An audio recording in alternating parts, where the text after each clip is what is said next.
Hi, everyone. Bello. Welcome to A Podcast Will Save This Relationship. I'm Sarah, she, her. I'm Josh, space, he, him. And on today's podcast, it's Minions O'Clock. It's Minions O'Clock.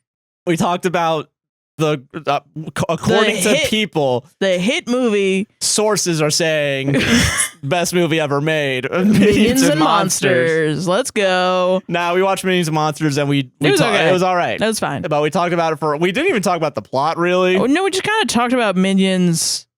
We talked about the Minions lore. Yeah. And how it's fucked. How it's effed, It's dude. absolutely effed. Yeah. Which is a quote from Josh immediately after the movie turned to me and said, the Minions lore is fucked. Yeah, I didn't even move my body. My head just turned 90 degrees. The Minions lore is fucked, dude. Yeah.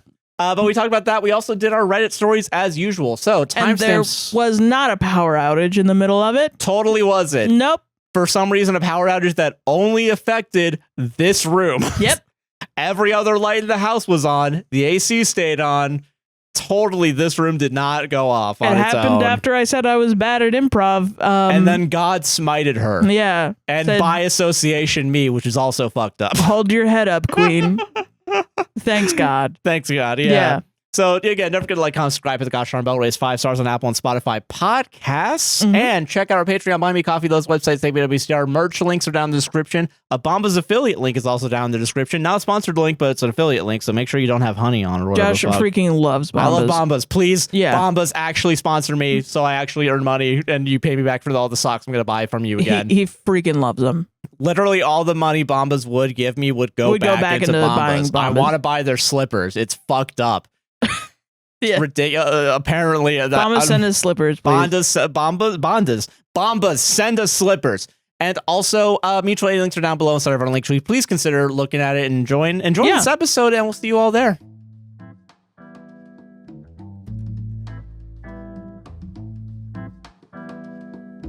Hello, podcast. Sorry, Bello, Sarah, Bello, Josh, Bello, Barra. Bello Bosch? Yeah, I think that's minion speak is. Well, they Jesse say their name's fine. That's true. You're right. But then why does Mendy?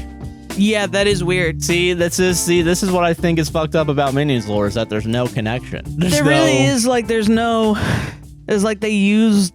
That was the craziest. Okay. Hold on. First of all, Sarah, how are you doing? How are you doing? I'm doing fine. Whatever. Let's get to the meat and fucking potatoes of this show. I mean, fuck it, right? Like we watched Minions. Welcome to Monsters and Minions. Okay, Media August, which is I believe Minions is what we've Monsters. been calling that this entire month. Fine. Okay, so we watch Minions and Monsters. All right. Background. Minions heads. Minion heads, yeah. I feel okay, and also I just have to explain. I guess, the context. I did not realize how much context there was now at this point, because the last time we talked about the Minions, in terms of seeing a movie, was when we watched Minions: Rise of Gru, which was like 3 or 4 years ago in theaters. Yeah. And it was like a silly, like, wouldn't that be funny? You know? Yes, yeah, because what was it? It was the meme at the time was all these prepubescent teens dressing up.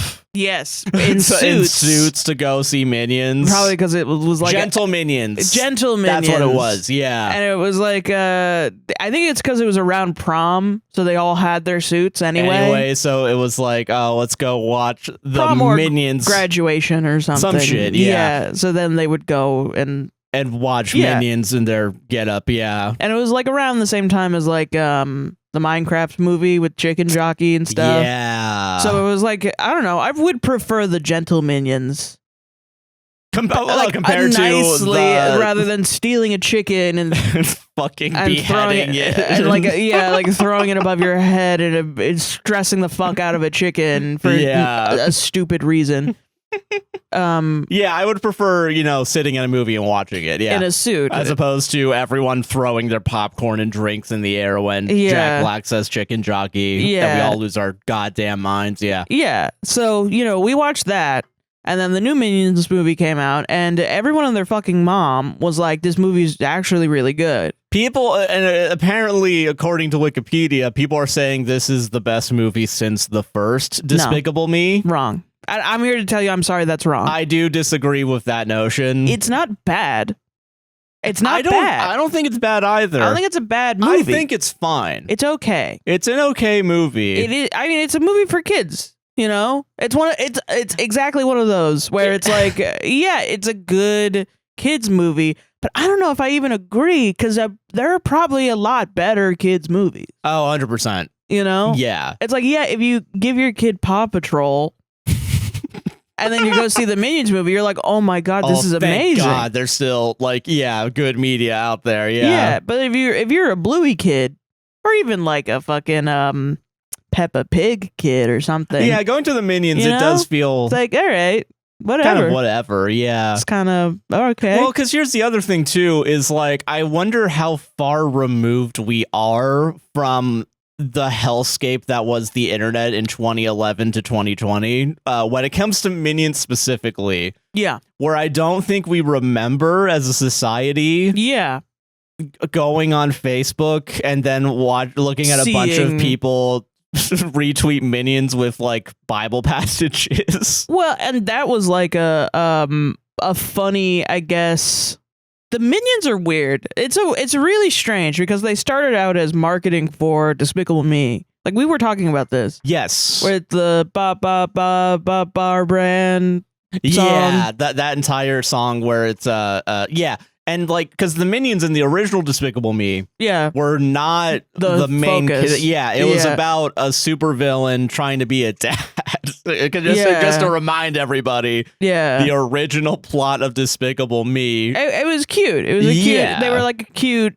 You know, these are these wacky little guys that this guy has, and then all of a sudden, everyone was like, "Oh my God, they're the best part of the movie." I remember like a Ralph the Movie Maker video where it's like, if we're gonna talk about the first Minions here, like where it's like they're like the most easy like marketing material ever made because it's like it's a bean with a smiley face. Yeah, and also like, I mean, I've gotten into game dev this year. The capsules are like the first thing you make. Like pretty much everybody when you're making a 3D game, at least in the game jams I've made, all their enemies and characters end up being capsules. Which would make sense too, because I think Despicable Me came out early 2010s. Like this is still really early in like, in the grand scheme of things, really early in like CGI computer generated movies. Not to say that like the way that the Minions are animated is bad. No. It is not even like, essentially they've taken a simple shape and they've really, I mean, it's like the soul of animation. It's like when you learn animation, you do the stretch and squash with the ball. Yeah. They're masters at taking a simple shape and moving it around. And I think that is a cool technical side of the Minions, not often talked about. Yeah. The serious technical. No, this is going to be a serious discussion about Minions. Yes. Which is the only way we can make this funny is if we take it entirely too seriously. Yes, yeah. But as Minions experts, yes, I feel the need to correct the record that this movie is not the best of the Minions series. Like, no, Rise of Gru was... I think it was better. I think it... Yeah. I do. I'm going to be honest with myself and everyone here. Other than you can't always get what you want, don't remember like 90%. I think maybe I have a chase scene in my mind. I remember this Chinese zodiac stuff. And like there was like a funeral, which is when you can't always get what you want. That was the funniest part. So that happened, right? Yes. At the end of the Rise of Gru, spoilers for the Minions Rise of Gru, was a movie we're arguing is technically better, even though I don't remember any of it right now. Right. At the end of that movie, there's like a fake funeral for Gru. Or for like a mentor figure, like a dad almost. Yeah, and the Minions are all dressed up as little angels, and they're singing "You Can't Always Get What You Want" in Minion speak, and it's the funniest fucking thing I've ever seen in my fucking life. And quite honestly, compared to this movie, is the best thing a Minions product has ever made. Yeah, it's really good. It's kind of like, oh my God, there's so much Minion shit that you could do. You know, it was, I guess, the opening of my mind to Minions parody. Sky's the limit with Sky's Minion. the limit on Minions. And then every time we heard You Can't Always Get What You Want, we would just think about Minions in a little angel costume. Yeah. And it was funny. And so then we showed Josh's mom that scene because we were talking. They were on a Rolling Stones kick, and I was like, oh my God, just like the Minions. And that ruined my life. That decision ruined my life. And now my niece has Minion Crocs, and there's Minions inflatables for every holiday. Yeah, like Halloween and Christmas. Minion on the cross, yeah. Minion on the cross is outside this guy died for your sins, but Jesus did, or whatever those AI TikToks say. Yeah. Yeah, and so it has ruined my life, and so now anytime I talk about Minions, or I have Minions merch, or I talk about it, or it's around me, I feel like Minions have been thrust upon me. And you're just embracing it, as opposed to... No, okay, I'm fine. not. Yeah. This is the part, it's not... I do not consent. I do not consent to the Minions being thrust upon me. Yeah, I'll get like a quirky little cup. Yeah. Great. This is about as much as I want. This is that is the only our Minions Universal Studios Florida mug is the only Minions memorabilia we currently have in this house. This latte mug that costs like $16, which is cheap for comparatively. Honestly, I mean, to nowadays too, yeah. Yeah. That had a tiny yellow spoon on it for some reason that I've lost immediately. That's in the cupboard. I know where it is. Don't worry. Someone's got to keep track of our little knickknacks around here. That's it. That's kind of it. And I don't need anything else, and that's fine. Yeah. But please stop thinking about me when Minions happen. But I mean, that's the hard part too, is like Minions are so ingrained into the culture now, especially if you're a Universal person, because as a Universal kid growing up, merch is everywhere. You go on the Universal's website, and if you get a 404 page, there's a fucking Minion there. Yeah, there is. Or at least there's a chance that there's a Minion. There's Minions Town. There's a whole Minions Town. We went on the Minions ride. We ate a Minions Rice Krispie treat that was okay. There's multiple Minions rides. Yeah, like it's like not even like, you know, copycats at different parks. At Universal Florida, there's two different Minions rides. Yes. Yeah. They've kind of invaded. And what's awful is that's their brand, is that they invade. Yeah. Like a plague. Like a plague. Like a biblical plague. Yeah. They are the flies. They are the, you know, the So through no fault of my own, I know too much. Yeah. About the Minions. Which I think is a detriment to watching any Minions product as well. Because I think when we were talking about it, Minions lore is kind of just fucked. The first thing that Josh said after watching Minions and Mayhem was, "Oh my God, the lore is fucked." The lore is, and this is the I grew up with Five Nights at Freddy's, so I know a thing or two about fucked up lore. All right, because now what the fuck was going on in Despicable Me? What were they doing? What was going on in Minions? What was going on in Minions? I don't think I've even seen the first Minions. I don't remember enough of it. I do remember that. Well, because here's the for some reasons, Minions and Monsters feels like a soft reboot of Minions. It does. Because the first Minions, because like the first Minions and this Minions, I'm going to say spoil, but who cares? Spoilers. It's a Minions movie. You would have watched it by now. Like spoilers if you are going to watch this later, like with your kid, or just in general. Honestly, we watched it as adults. I don't care if you watch it as adults. Shit, man, we watched all of Bluey. Yeah. I don't give a shit. Now we're going to do a whole segment on Bluey. I don't remember if we did. We did. Fuck. Yes, we did. So, yeah, I remember crying because like my parents never were good for that. Well, I mean, how the fuck the Bluey's made for you to cry? Are you kidding me? That is true. Yeah. Bingo hugging the son and it's her mom. Shut up. That is fucked up.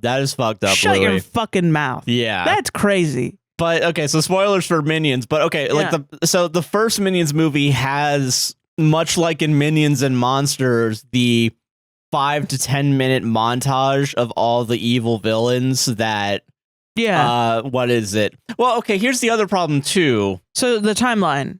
Let's talk about But it. here's the other thing too: is like, are we supposed to assume that the Minions and Monsters movie is not canon because the Minions and Monster movie is technically a movie within a movie? Oh yeah, that is the kind of the big reveal at the end. Yeah. So at the beginning, it's framed as like a story that a museum of movies is telling a group of children. Like a tour group, yeah. Which I think includes Gru's daughter. I don't know. She was in there.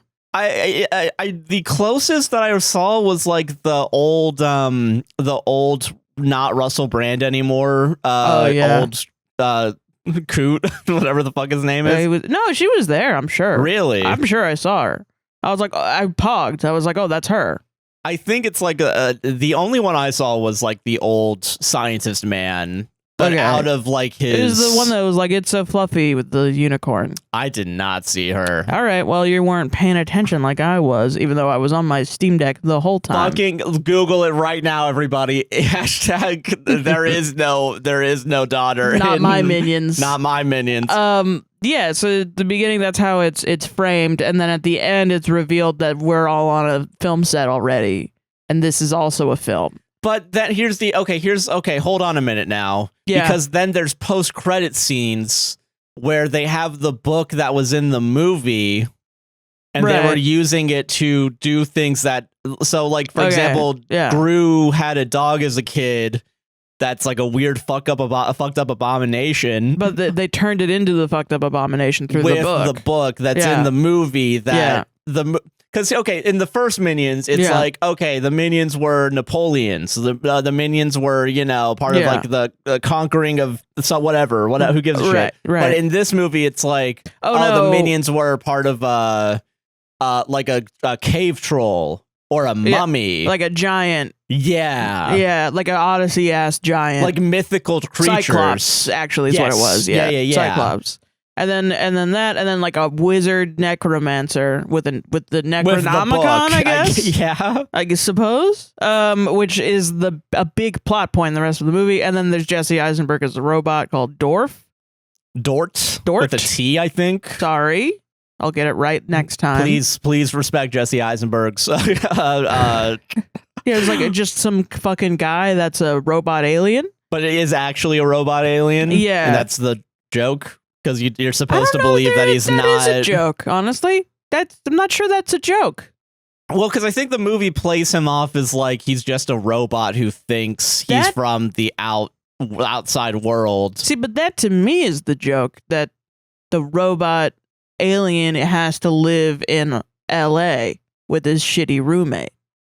That is true. Yeah, even that's with like the joke, because then also on the flip side, when we get Eric Cartman as Cthulhu, right, and his monster buddies, which with honestly, the guy from SNL and Vamp from fucking Metal Gear Solid. Yeah, and then they're both like, dude, you've changed. That's kind of like that was the joke for them. So I don't know if that's the storytelling theory, like, like the framework of like, the joke it's the same joke. And I guess that's my issue. It's the same joke. Yeah. The entire movie. Well, the movie also feels like a remember this. Yeah. Because it's about movies. And it's an homage, and like it's giving credos to like Charlie Chaplin, like silent movies. Okay, but then this noir, this is the fucked up part, right? And this is the part everybody's tiptoeing around. So the first Minions, right? They're talking about Napoleon and all this shit. Yeah, like real historical figures. And I think that's where they fucked up. because Hitler. Yeah. So if the lore of the Minions is that they have to find the evilest, baddiest baddie. Like the big bad, yeah. And I'm not bringing up Hitler for no reason. It is a problem in the Minions lore that they have to figure out a way to get around them not being the minions for Hitler during the Holocaust. Because that would be insane, and that's like the worst possible thing He would be for your brand. Well, because also, what is it in the movie? Like this movie, they call it like the big boss. Like Big they boss. want a big boss. Yeah. From Metal Gear Solid. Yeah. So they within Minions lore. Yeah. As you've described it. So I don't know. I think I don't know this. I heard this from another comedian, so I'm not sure. I say another as if we are comedians, whatever.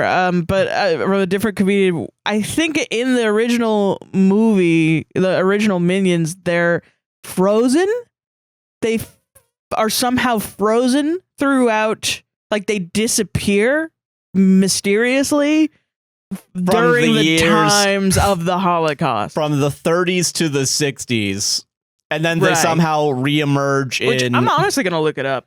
Because, well, here's the other thing, too. I'm typing like, Minions Hitler into my Google. Good. Yeah, that's... I love... The FBI agent's going to love that. Because here's the other thing, too, is that within canon of the Minions, like in the 60s, right? They're already in America. Like, they're already there. And in this movie, they're also already in America, which this movie takes place in the 20s. So from the 20s to the 60s, I think it's also safe to assume that they just didn't get on a plane and fucking go to Germany, I guess. The shocked look on your face the second you hit the enter button into Google is crazy, and you better start talking. So this is an r/movies, and these are jokes. I had to look into it.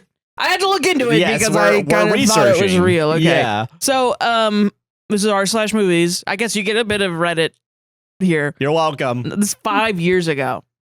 So, okay, this has been a thing for 5 years. Dude, can you imagine fucking middle of fucking peak of COVID? You're just in your room like a fucking like stationary, like a talking about that's talking probably where about this fucking fucking idea Minions. came Yeah. from, because I don't think anybody would think about Hitler or the Minions if they weren't shuttered in their house. Okay. True. Ever notice how canonically the Minions were frozen during World War II because the movie didn't want to say the Minions ... from Minions worked for Adolf Hitler? Just me? Okay, cool. Ever notice how canonically the Minions were frozen during World War II because the Minions didn't want to say the Minions ... from Minions worked for Adolf Hitler? Just me? Okay, cool. It's the title twice. Like these creatures are attracted to the most evil people alive at any given time, so they absolutely would have been Nazis. Show us Nazi Minions, you fucking cowards. I put the fucking in there because I'm incensed. Top comment was what was making me laugh, because this is a joke. This did not happen. Yeah. But I had to read a little bit further to know that it was a joke. A scene that didn't make the final cut starts with a slow fade up that reveals a jungle, and you hear Creedence Clearwater Revival's Fortunate Son playing in the distance. Then the bushes rustle, and out of the overgrowth steps several minions, and when the camera pans up, you see they're dressed as U.S. soldiers. Oh, shit, dude. Perhaps the most tasteless thing imaginable would be It's just crazy. Innocence. To take away from that, though, real quick, another piece of Minions lore that I think is important. They were frozen. They were frozen. They were frozen. That's yeah. But also, like, Minions canonically are bad at being evil as well. I do want to bring up, because they literally killed, like, not kill. They get close to killing boss. They're bad at being minions. But no, they're also bad in the first Minions movie, because they once again, I didn't watch that one, so I don't know. like they accidentally shoot Napoleon like with a cannon. So it's like no matter what, they're always bad at being minions. Right. Like literal minions, not like the yellow guys. Like what biblical minions were, you know. Yeah, not minions, it's minions. Yes, yeah. So like so canonically they're bad at it, right? Yeah. So it is also like So did they allow Hitler to live? Because if they were Hitler's minions, then maybe they would have accidentally shot Hitler. See that, and we can't change the timeline. I guess. Right. So that's why we can't. Well, but then that's the whole thing about this is they have to mention it. Because that's why they have to be frozen, okay? Yeah, they have to be frozen. Because if they say that everything is cool and the Holocaust didn't happen in this timeline, that's also bad. That's also a weird political move. Yeah. Because it is a little bit Holocaust denial. Yes. You know? So they had to have... It's weird in that a children's movie they have to acknowledge the existence of the Holocaust. Like, I don't think any other children's movie has to do this. I don't think so either, yeah. Because of the choice of the original Minions movie being like a little edgy in that, oh, they were Napoleon's guys. Oh, yeah, isn't that wacky? Which also is crazy because Napoleon sucked. Yeah, that's the other thing, too. Like, that's like... But because we're so far removed from it... Because then it's like, what? Okay, also, were they Genghis Khan's guys? Were they Mao Zedong's guys? Like... You know what's crazy? They're also pretty bad. There's a non-zero chance that one of those is also in the original Minions movie. And it's like, that's not a silly, goofy thing. Like, Genghis Khan raped and murdered a lot of people. Yeah. To the point where he would show up and they would be like, all right, you can have, just don't rape and murder me. You can have all my shit. Like, that's crazy to say, but the Hitler is the one. Which I get. I do get. I think Hitler's pretty evil, yeah. Yeah. I will say the only other children's media not a pro-Hitler property... podcast. No, it isn't. We were not Joe Rogan. Yeah, not Joe Rogan. Yeah. Well, if we were, I'd have my mic up like this. Fucking...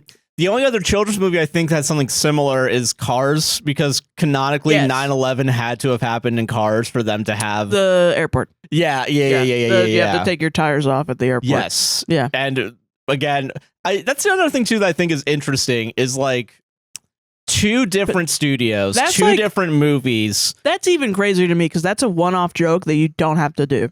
Because you can have an airport and you just don't have to take your fucking tires off. But see, that's the thing, right? It's like with these children movies, there's clearly some guy in Hollywood inside inside each of these respective studios. Yeah. Two different guys at two different places. Like, let's make a silly joke for the adults. Let's do a silly joke without thinking about douchebags like me coming in and being like, the Minions lore's fucked. The Minions lore's fucked. It's fucked, man. I don't think they expected Five Nights at Freddy's to ever become a thing where every little detail became... So this is somehow Scott Cawthon's fault. I think, like most things in life, so this is somehow Scott Cawthon's fault. Yeah. I'll agree to that, honestly. I think it's fine to say that everything is Scott Cawthon's fault. We can blame it on Scott Cawthon on this. Yeah, for sure.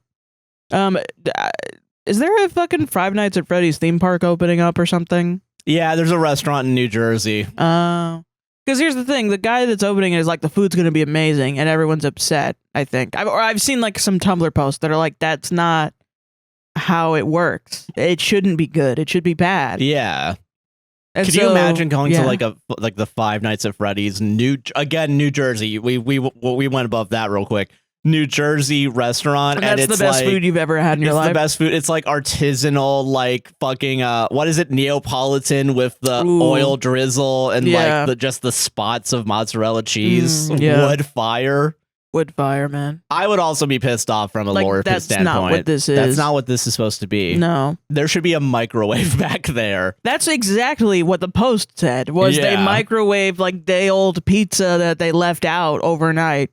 And they give it to you fresh. If the quality of pizza is better than what the quality at Wawa, we got a problem. And I will say Wawa pizza ain't half bad. It's pretty good. But if it's better than that, we have a problem. Yeah.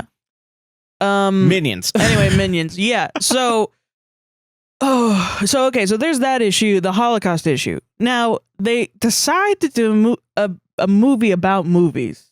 And about animation, I guess, the love of animation, I guess. This is their Oscar bait. Their Oscar bait Minions movie, which is also great. You know, that's awesome. Do it. But then they also, there are many mentions, because this is the lead up now. This is pre-Frozen. This has to be pre... Do they explain how they get frozen? I don't know. I don't know if they do that in the original Minions movie. I think it's just they're frozen. I don't remember, if I'm being honest. Yeah. I will say the movie does set up things being frozen, i.e. there's two frozen monsters. So the Minions have canonically gone to a frozen tundra. You're right. Somewhere? I mean, stuff is yeah, so I wonder if they go back to unfreeze those guys for them to be Big Boss. Maybe. And then they get frozen is what we're supposed to think.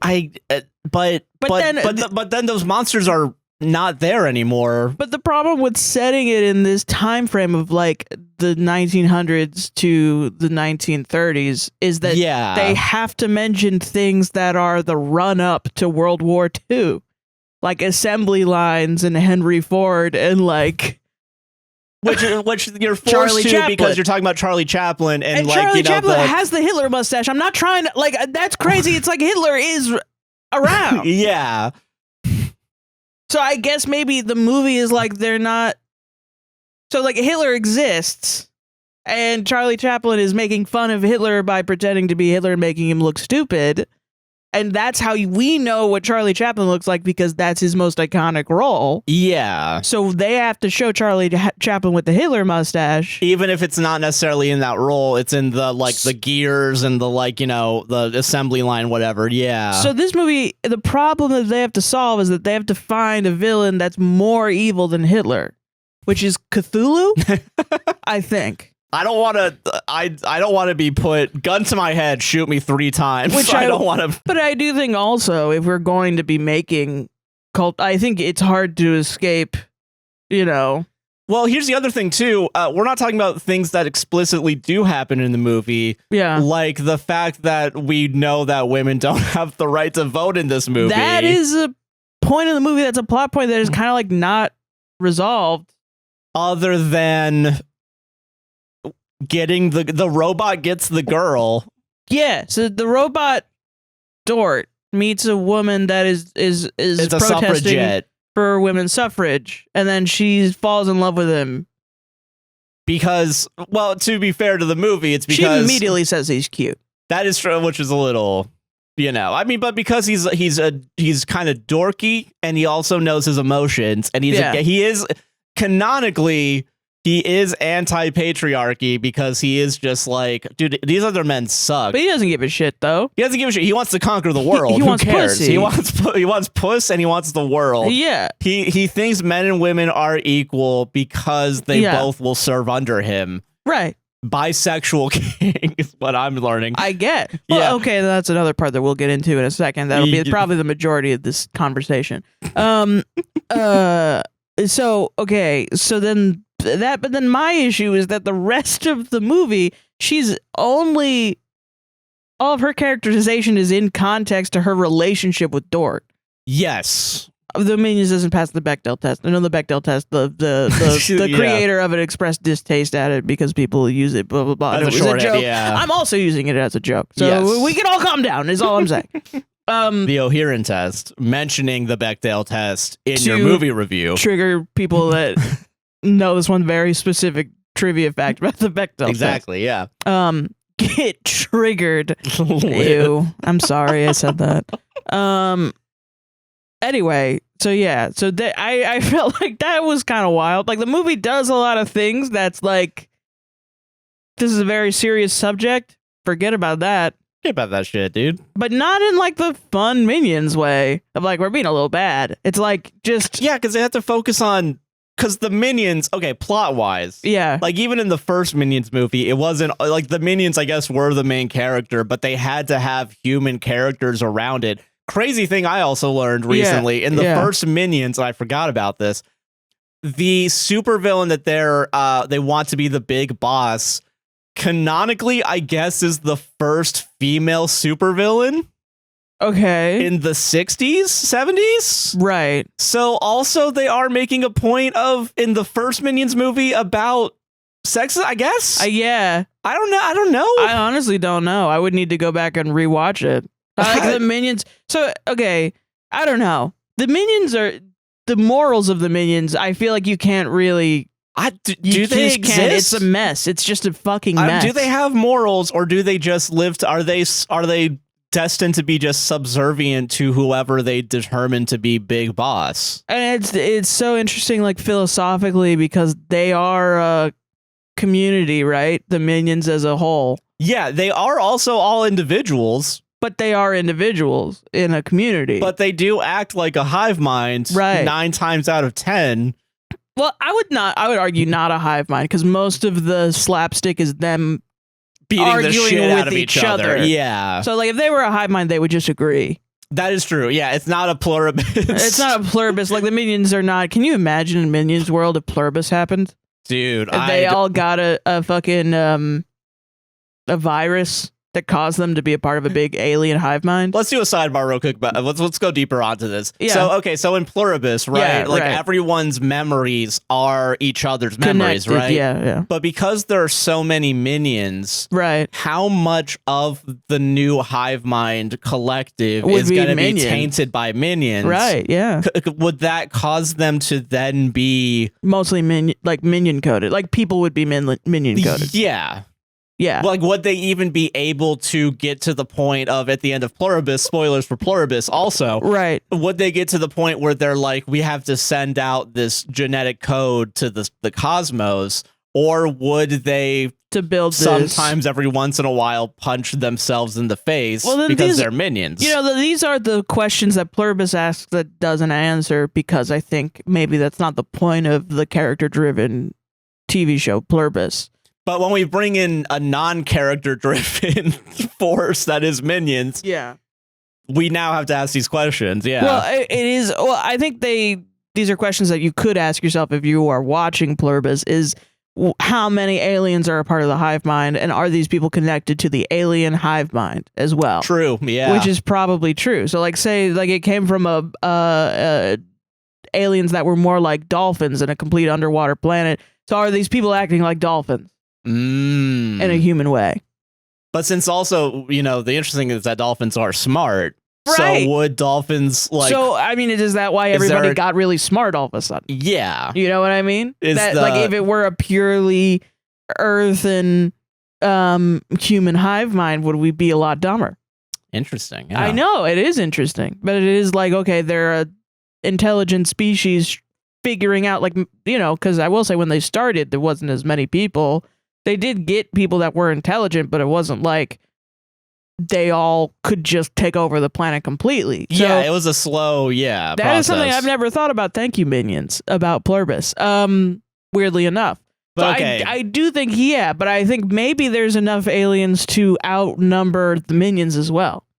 That is true. Okay, all right. Now, would the hive mind kill the Minions because they are bad at doing things? Because we do also know that before the hive mind completely takes over, people are able to off themselves because have the. Does that would the risk of the Minions fucking shit up cause them to not want to give the love that they say they have to the minions? We're just like, oh, you know what? Maybe killing myself is love because I'm a minion and I can't do anything.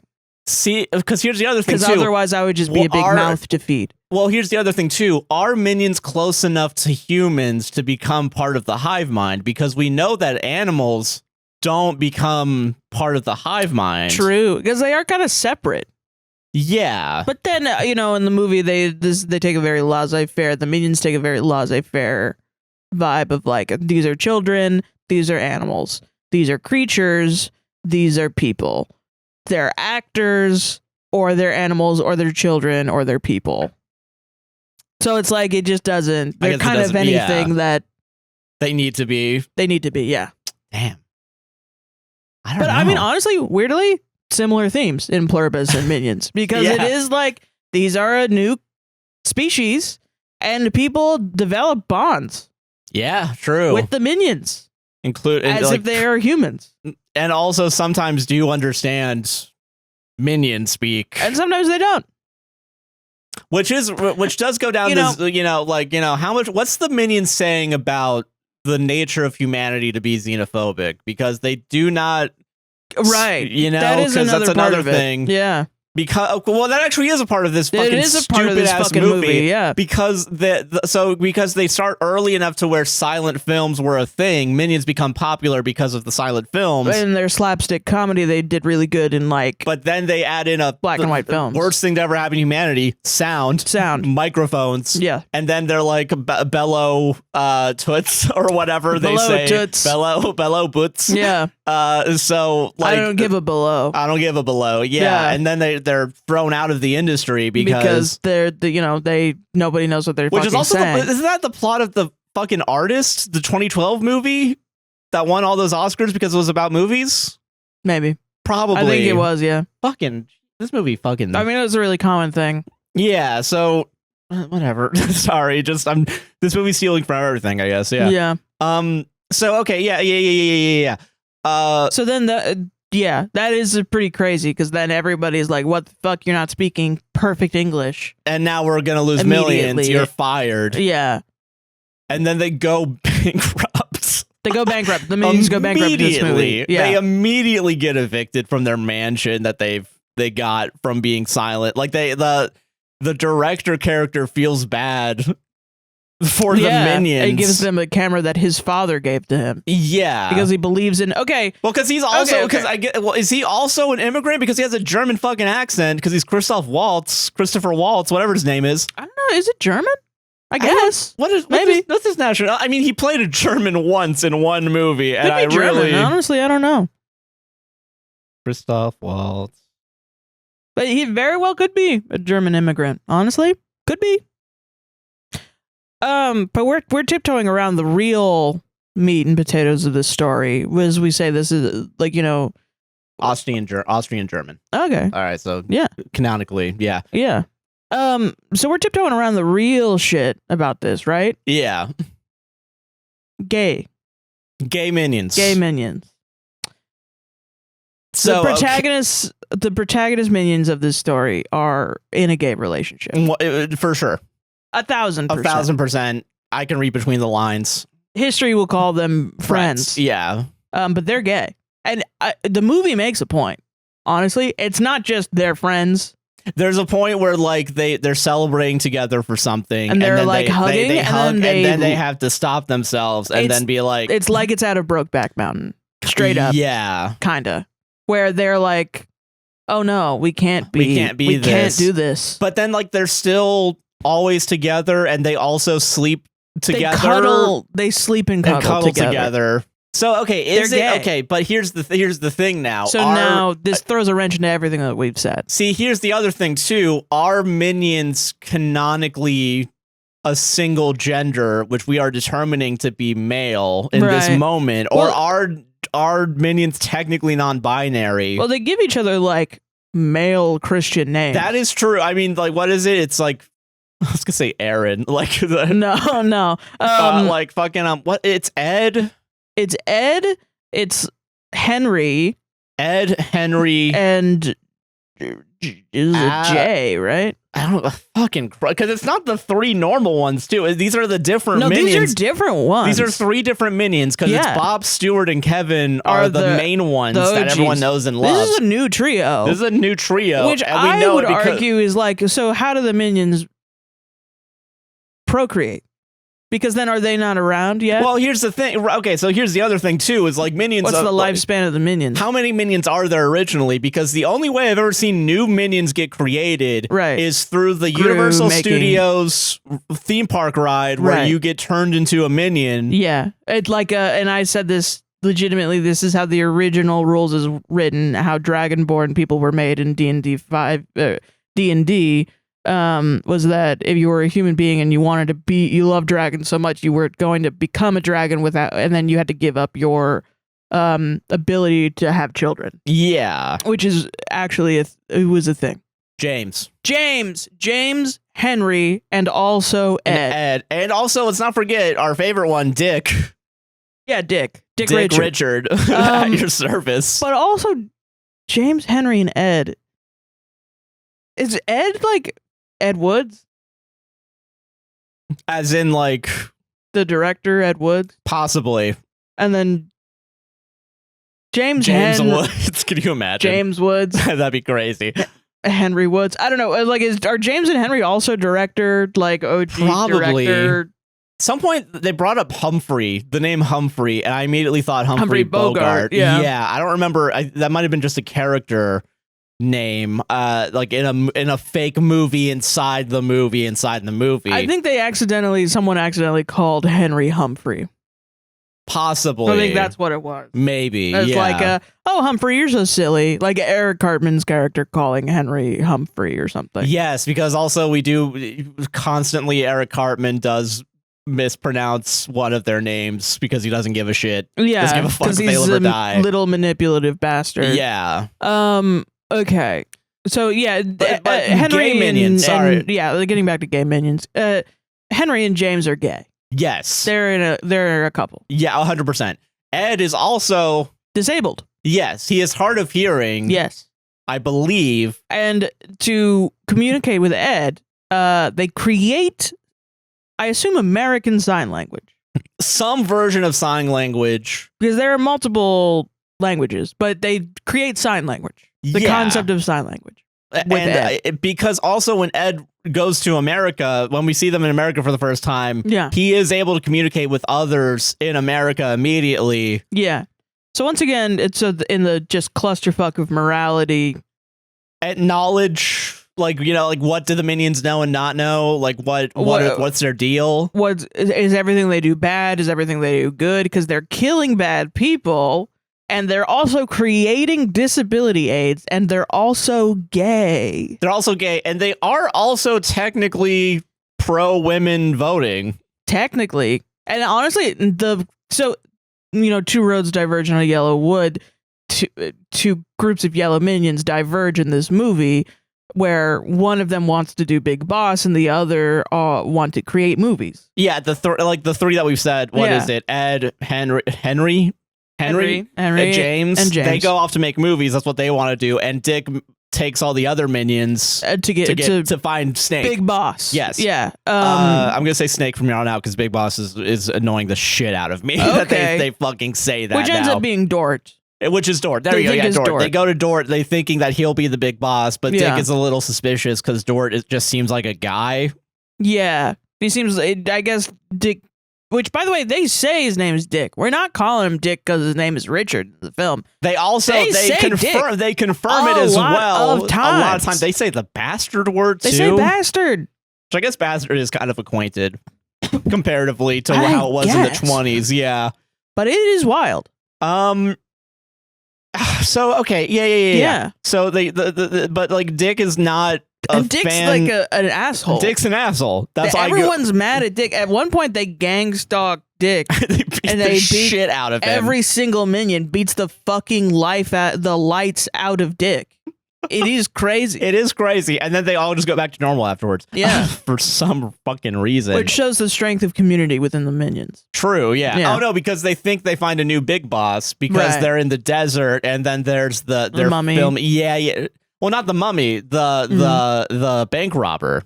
Right. Because they think the bank robber's a bad guy, but actually it's an actor. It's an actor. And they're on a film set. Yeah.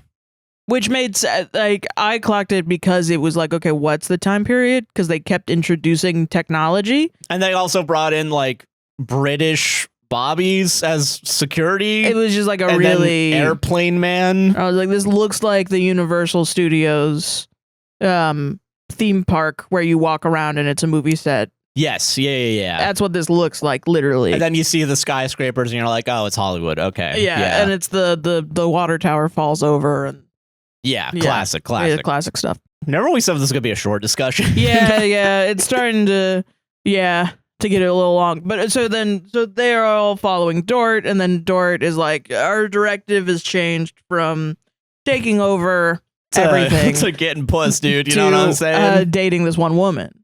Yeah. So that's the B plot, which I guess is helping women's suffrage at one point. I get. Yeah. Because he's also like. So yeah, women's suffrage and the right to vote is the B plot in the Minions movie. It is though. Well, the suffrage movement is even a B plot. It's a detail. The B plot is Dort that's trying to fucking fuck. better. Oh, that's No, better. I'm saying it's worse. I'm saying it's this movie's bad. Okay, then why are you being oppositional to me and yelling at a woman? No. That's all I'm saying. I think we could do this in a more respectful way. Sorry. Yeah. I'm If very. we're on the same team, then I think maybe we are on we the can be same respectful team. to I'm each sorry. other. It's just the Minion movie doesn't. I'm trying to virtue signal right now and say the Minion movie's bad. Oh, great. Sorry. No, yeah, that's awesome. Okay, so because that's the B plot. The A plot is Cthulhu getting unthawing his friends, emotionally manipulating James, who just wants to make some fucking movies, and appealing to James's need for an Oscar. Which, to be fair, I mean, when it comes to Hollywood, By the way, that what they gave him was not a fucking Oscar. it was a bit. Well, It was a banana. Well, because he thinks, because when he first dreams of the Oscar, he thinks dreams it's of it as a banana.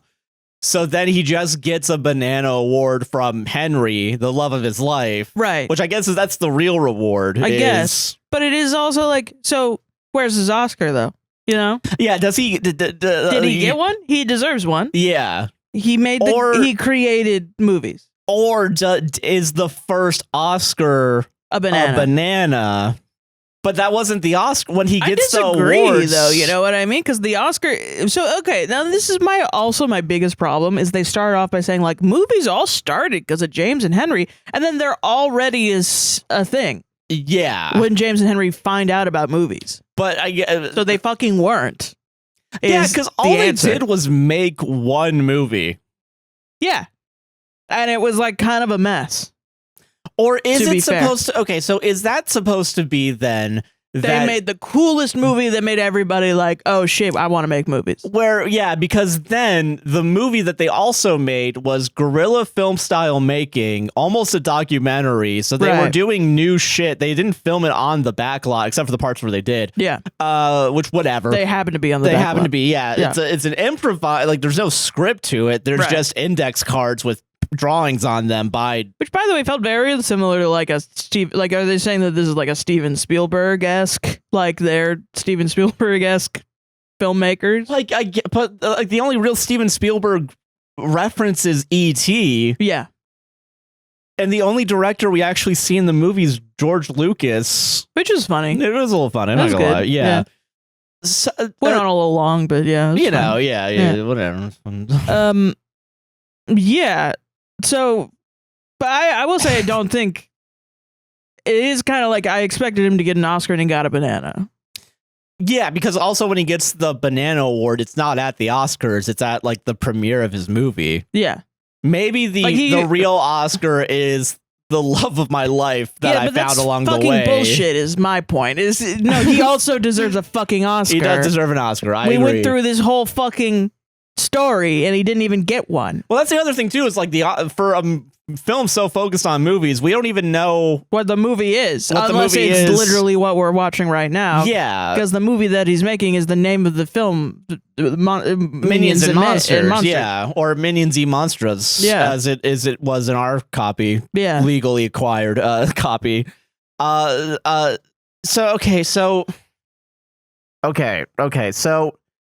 Which also let us know, were the Minions speaking Spanish nearly the entire time? Because I thought we both thought they spoke mostly Italian. But they were kind of like everything else was in English, but the Minions were speaking Spanish more often than they were speaking other languages. At one point they say kawaii.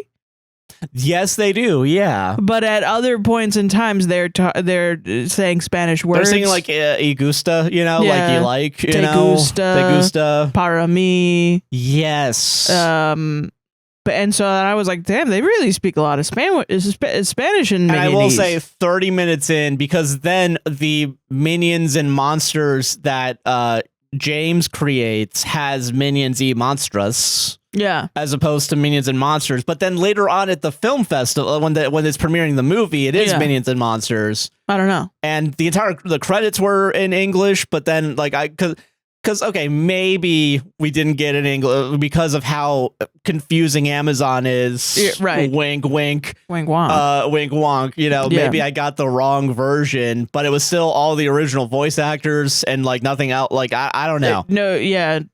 What language do they speak? Because I I don't could know. have sworn it was. I mean, they speak Minionese. They speak Minionese. But it is Minionese mostly. Like, I guess it is all languages. Yeah, but then Why is 90% of it Spanish? in this movie, when I feel like Or- it wasn't. Is 90%. I guess I don't know the difference. I guess between Italian and Spanish. Maybe it could be Italian. That is true. Because they could be quite similar. I guess I don't know. Why didn't they commit to like a fucking Simlish then? You know, where That's it's what I'm like, saying, why, you know, Pierre Coffin, you fucking hack. Fucking heck. I think the minions are gay. So then that's the thing. I guess it's like this is like they were good at this period of time. Like but then we were talking about like, is it because they're gay? Like if the minions are gay, they're good people. Yeah, because also the gay minions are also the only ones that don't want to. Who don't give a follow fuck Big about Boss. Big Boss. They want to Yeah. make movies. The two gay and the one disabled minion Right. like making art, so they don't give a fuck about Big Boss. Right. So because the minions also follow them Right. when they follow the money basically. They do, yeah. You know, like the second they get money from being in the movies, Yeah. in the moopies. And the moopies. They're all in. Like they all got the mansion or whatever. Right. And then the mansion's gone. Right. So then I guess They're like, we gotta Kevin make our and- movie. Yeah. Now the three Not of them are Kevin. like, no, Not sorry, Kevin. James. Sorry. James is like, I'm gonna still make my movie, and then 'Cause Dick he- leading the yeah. other minions are like, you're no longer Big Boss You're because no you're not longer- making me any fucking moolah. So like fucking Yeah, this is our prime like biological directive is to follow Big Boss, and you don't want to do that anymore. The minions are not. What the fuck are we doing here, man? yeah. We're not here to make movies. You're here to make movies. You're here to make movies, and no one wants our movies anymore anyway because of xenophobia against minions. Right. So and people Why would speaking I Minionese. continue to be in this horrible industry Yeah. when I can just go and do my own thing? And find Big Boss. And somehow Dick is the villain in this fucking. He's not. He's though. not I'm the joking. villain. I'm No, joking. the But villain I think is it's Eric funny. Cartman. Yeah, the villain is Eric Cartman. Is the cutest little guy I've ever seen in my fucking the life. cutest, most manipulative piece of shit you'll Yeah. ever see in your life. Yeah. Which I think maybe if I ever get any merch, I'm gonna try and find like a stuffed animal of him because fair. holy Yeah, crap, yeah. he's adorable. So yeah, because so they want to make their Minions and Monsters movie because Right. they have the book from the wizard from all that time ago. Yeah. So they summon a monster that they think will be Cthulhu, but Yeah. instead they get It's a tiny Goomy. little guy. His name is Goomy. Is Goomy, and it's Eric fucking Cartman. It's Eric Cartman. It's Eric The Cartman. voice is Eric Cartman. Voice is Eric Cartman because it's Trey Parker. How much money is Trey Parker getting paid for these, by the way? Because I assume it's a lot. because this wasn't his first time being the villain in a Minions product or a Despicable Me product. What? Really? He did another one? He was, I think, either 3 or 4. He was the bad guy, What? and he did the Randy Marsh voice, which I assume is more akin to his okay. regular voice. I see. Yeah. So, like, he's now played 2 different villains.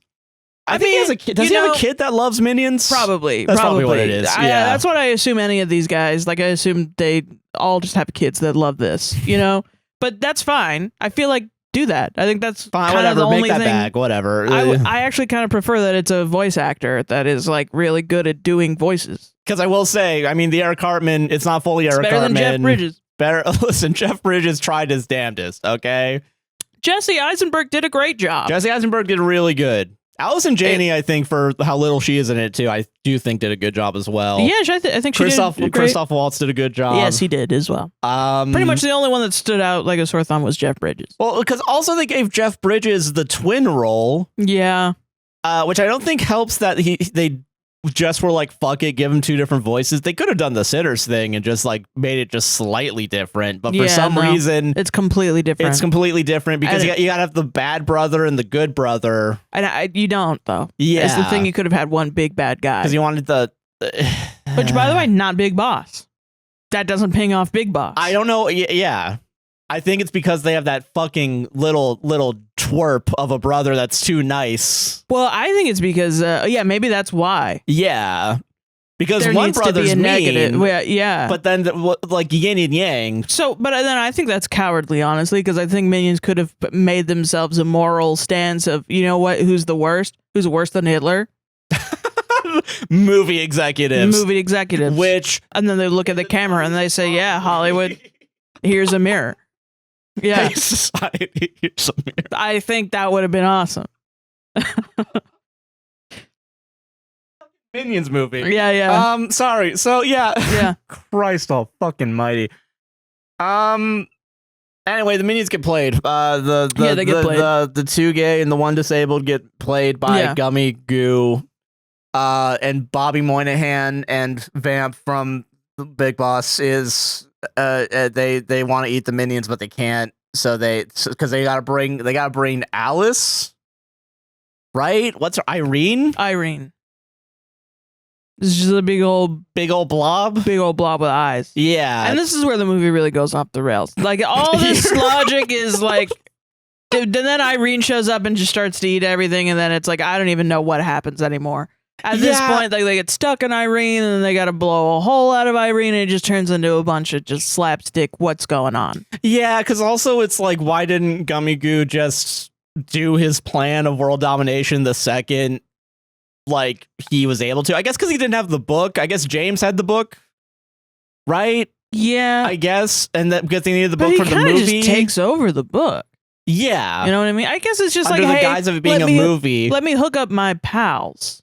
Yeah, that are frozen. Let's go get them. Let's go get them, and they'll be in your movie. And then Irene's gonna be your big monster for your movie. Yeah, but like, why even bother with the playing, or like you're just kind of playing with your food at that point, you know what I mean? Where I think it's just like to enjoy the overtaking of the world. That's fair. And then the minions are like, well, but you know, that's weirdly enough, that's what the minions want. But no, they don't for some reason. Not these ones, because then they can't make their movies. Well, here's the thing too, is that the big, if this was supposed to be Big Boss, I assume Big Boss wouldn't try and kill the minions, because the other minions do see all this destruction going on, but because Kevin's getting swallowed by Irene, they're like, oh fuck, we gotta save our bud. This isn't Big Boss, actually. This is, in fact, we're gonna take over the military for a second. Brings it back. Yeah, they do, by the way. But brings it back to the philosophical concept of the group versus the individual. Because then at that point, they're saying, oh no, my group is being attacked. Yeah. So though our group as a group sort of moral of taking over the world, and that might include some minions. No, minions need to stay the fuck alive. That is, now there's a new prime directive of survival of the minions. Yes. Right? Yeah. And I think the individual relationships that they have with each other that form a deeper bond than intra community, you know what I mean? Yeah. That changes the minions' directive from wanting to be evil into being good.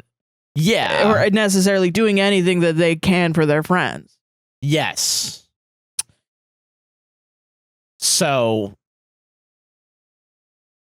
that's maybe the heart of the story, I guess. Yeah, where it's like minions are not necessarily, but they're not necessarily evil. They're just kind of doing this thing, and it's like they have like a they're still tricksters, though. I will say they're still little tricksters. Like one of them dresses like a clown in a thong and gets naked. Yeah, that was weird. That was some weird freaky shit. I don't know what's up with that, but yeah. So yeah, interesting to say the least. Yeah. And I will say Dort saves the day, because Dort wants to be the one to conquer the world, and Dort just has the weapons to destroy a big ass flesh monster. Well, his weapons are minions. Well, his weapons are minions controlling mini UFOs that have are perfectly lasers. minion sized. True. Well. Yeah. Dang. That's the biggest issue of the movie, personally. Fucking ding. Yeah, like, you know, and that's it feels like Dort's only there to be the reason why minions are able to. This is what pisses me off. There's too much Dort. I don't like Dort. I'm sorry. I liked Dort in the beginning, and I like. And then Dort stuck around a little too long. This is a bit too much. Yeah. Yeah. And honestly, I would prefer if there were more scenes of Dort protesting for women's suffrage. Weirdly enough, I agree. I want to see rather than just going on a date. I want to see minions stuffing ballot boxes. That's what I want. I want minions in good little hats. I want the minions protesting for women's rights. Yeah, I want minions to hashtag rock the vote. Yeah. Yes. And vote blue no matter who. That's what I want. And yeah. It's minions yelling at each other to stay in line. Stay in fucking line. Yeah. Off topic, we got to vote tomorrow. Did you know that? I do know that. And I don't know where we got to go. Library. Fuck. But anyway, fucking I want minions to realize, wait, can minions vote? Why can't we vote? We're citizens. Are we citizens? How do we get citizenship? Why is it so hard? Why is it so hard for minions to get citizenship? We live here. That is true. And then I want the minions to just absolutely tear the United States government apart. Hell yeah. Through protest. Through mass protest. Yeah, and honestly, they probably would do violence. Good. Yeah, I think that's where...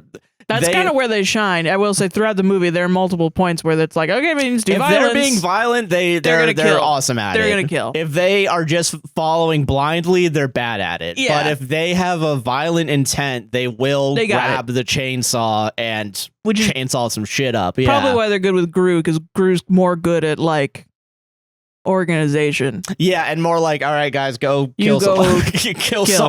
Kill someone. Yeah. Kill for my Victor, daughters. please. Thank you. My daughters require it. So, Josh, okay, to just, I think that then that's kind of the entirety of it. And then, you know, Irene shows up and then they kill Irene and they put her on a stretcher and she goes to the hospital? Because Irene's technically part of the movie that they were filming. So they had I guess she's an injury on set. I guess, so, yeah. So insurance payouts going to go crazy. But okay, so because Gummy and Bobby Moynihan and Phil Lamar also get taken away or whatever, yeah. So then all that happens, right? Okay, but then I want to return to, then I turned to you. Okay. And you said Minions lore is fucked. Now, I wanted to say, so they have this book, right? And throughout the fucking ending credits, they're using the book with Gru. So they still have it. Yeah, so they have the book when he's a child, when he's an adult. They keep it in the family. It's in the family.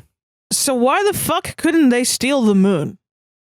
That's my question. I feel like you could just fucking grab a portal, I assume.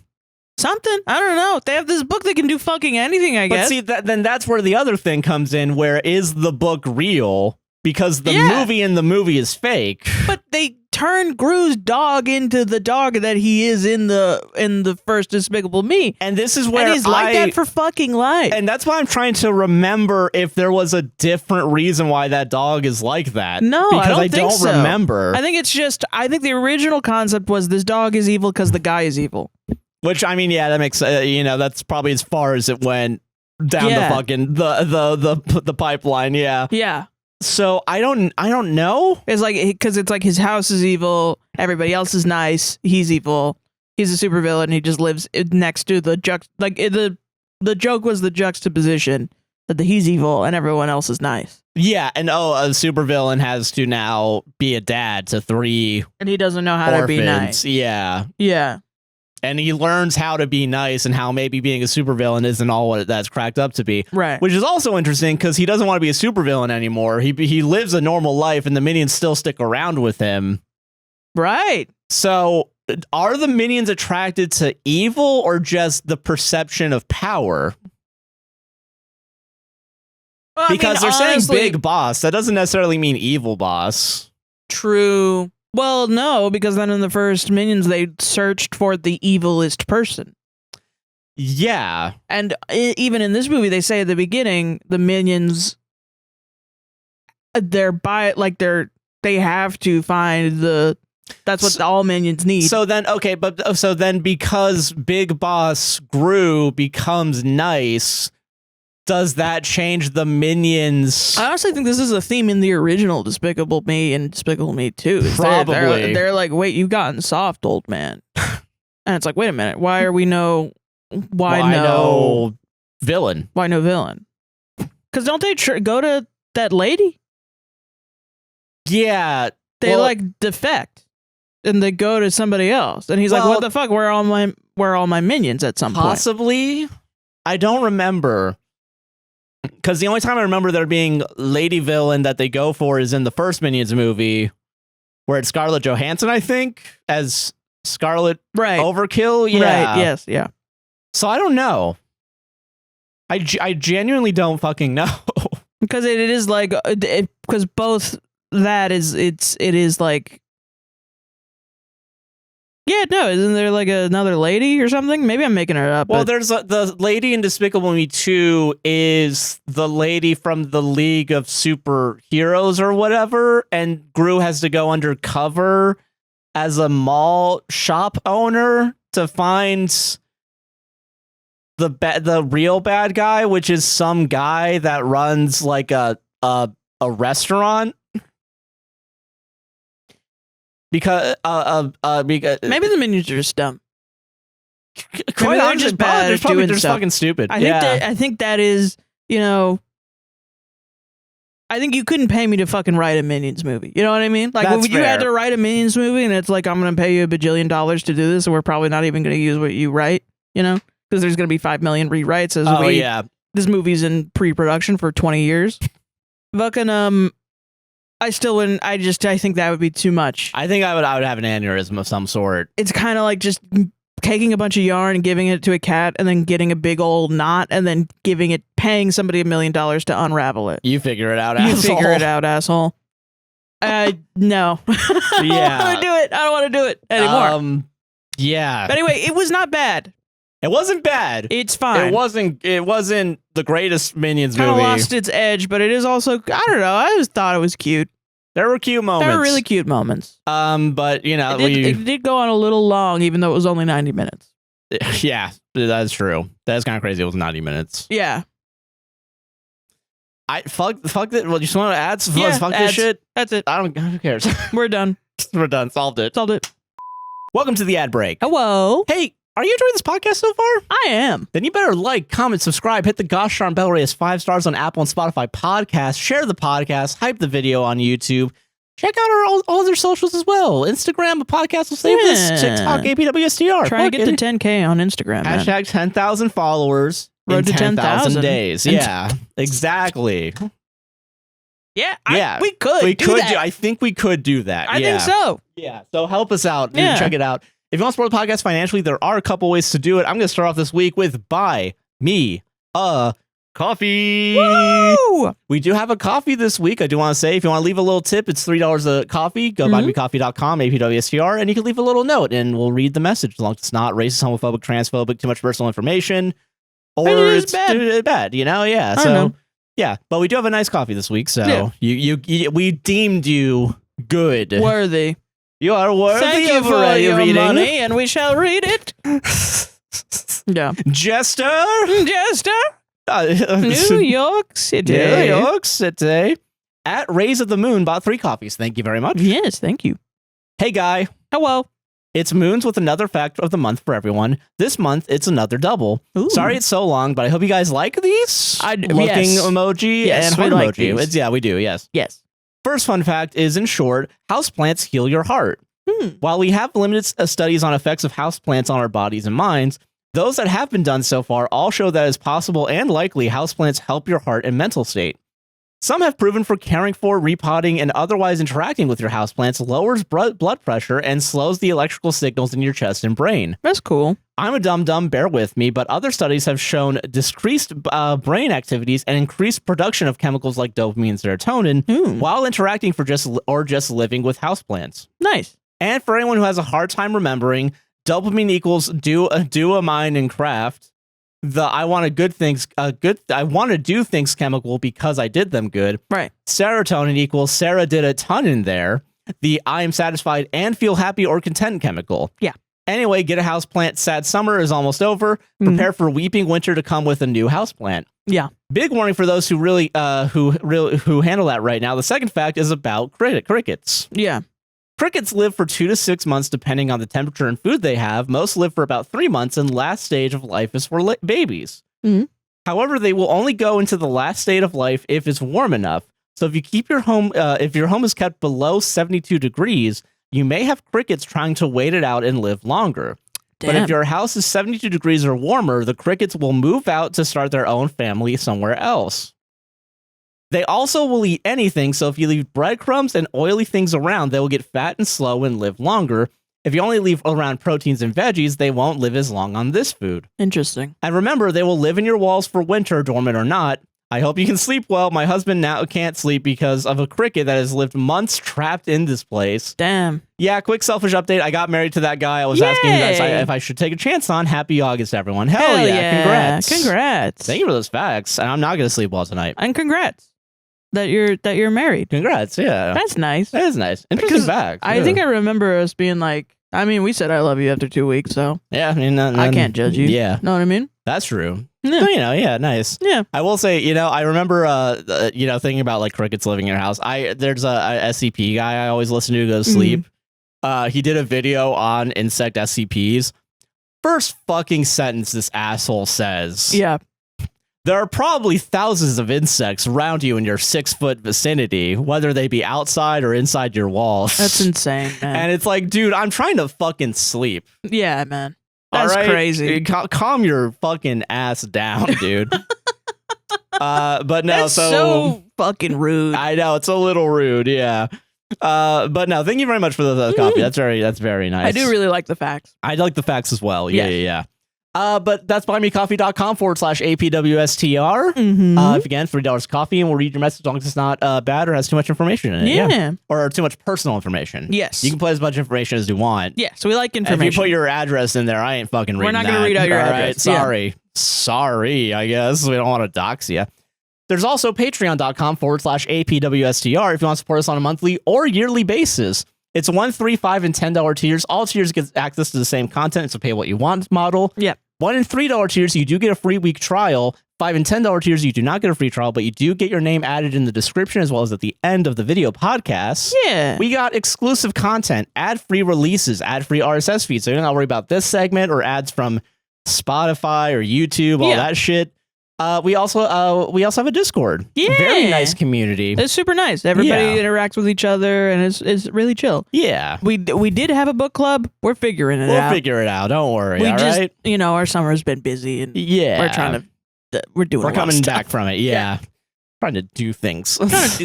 We'll probably reboot it soon. But yeah, patreon.com/APWSTR. It helps out a lot. It's a very stable source of income. We very much appreciate if you're able to support. Yeah. We also have merch at our dashery.apwstr.com or apwstr.dashery.com.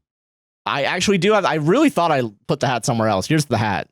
Here's the pillow. We got apparel. We got accessories. We got pillows. We got so much stuff there. Yeah. It's very nice. It's if you want to get something to support us, it's very good. Yeah. We also have affiliate links. I do want to bring up. Oh yeah. Because you guys might have known I talked about Bombas and how much Josh I like loves Bombas. I love my Bombas. Yeah. I don't know how to get an actual sponsorship, so this is the next best thing. Yeah. There's an affiliate link down in the description. If you click on it, it'll give you it'll cookie your browser. If you buy something, we'll get, I think, 1% or something of your purchase. Not getting that much money, but Josh really loves Bombas. I like Bombas, and he's a sock wearer. I'm a sock wearer TM. I'm wearing them right now. I like them. They're very good socks. He's never not wearing his Bombas. Exactly. Yeah. I genuinely cannot. I don't think it's going to be easy for me to go back to any other sock. So check out Bombas down in the description. There'll be an affiliate link, and if you purchase something there's a chance that we'll get a kickback from it. Plus, also, don't they donate? That is true. Socks? They do donate for every pair you buy. They donate a pair because and they genuinely do too. Yeah, like I looked into this. Yeah, they're one of the higher rated. I don't know if they're the higher rated side, but they're a B corporation, so they've been vetted. Yeah. Apparently socks are one of the things that homeless shelters need the most of. Yeah. So that's why they started making socks. And people that work at homeless shelters and stuff like that have said that they get Bombas socks. Yeah, and quite honestly, awesome, because I feel like Bombas, people have reviewed on Bombas that their socks can last up to 4 years. Yeah. So it is kind of cool that they're also giving socks that are built to last. And I will say they feel built to last. Like the bottom side of these socks are thicker than the top side. Nice. So like the part that actually gets the most that makes sense, use yeah. is actually has more cushion to it, which is nice. I wish I was a sock wearer. I'm a sock wearer. If you're a sock wearer, do consider Bombas. They are a worthwhile investment. I know they might be a little bit more expensive than your average sock. Yeah. They're pretty good. They're pretty good. Yeah. Yeah. We also have mutual aid links Sarah? down below. Palestine, Congo, Sudan, of course. PCRF, stuff like that. Amnesty for anti-ICE links, as well as red cards that you can print out at home, which translate your rights when dealing with ICE.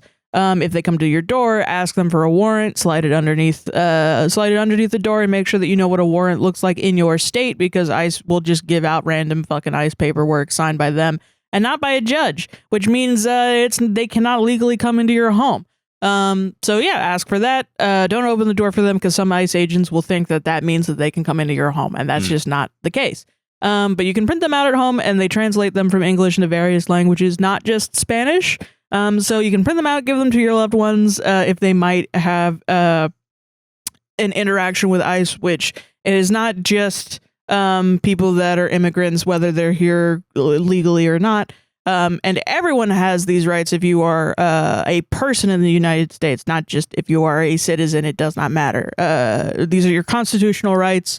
And yeah, you deserve to be respected and not harassed by these essentially Gestapo. Yeah. So that is down in the description down below.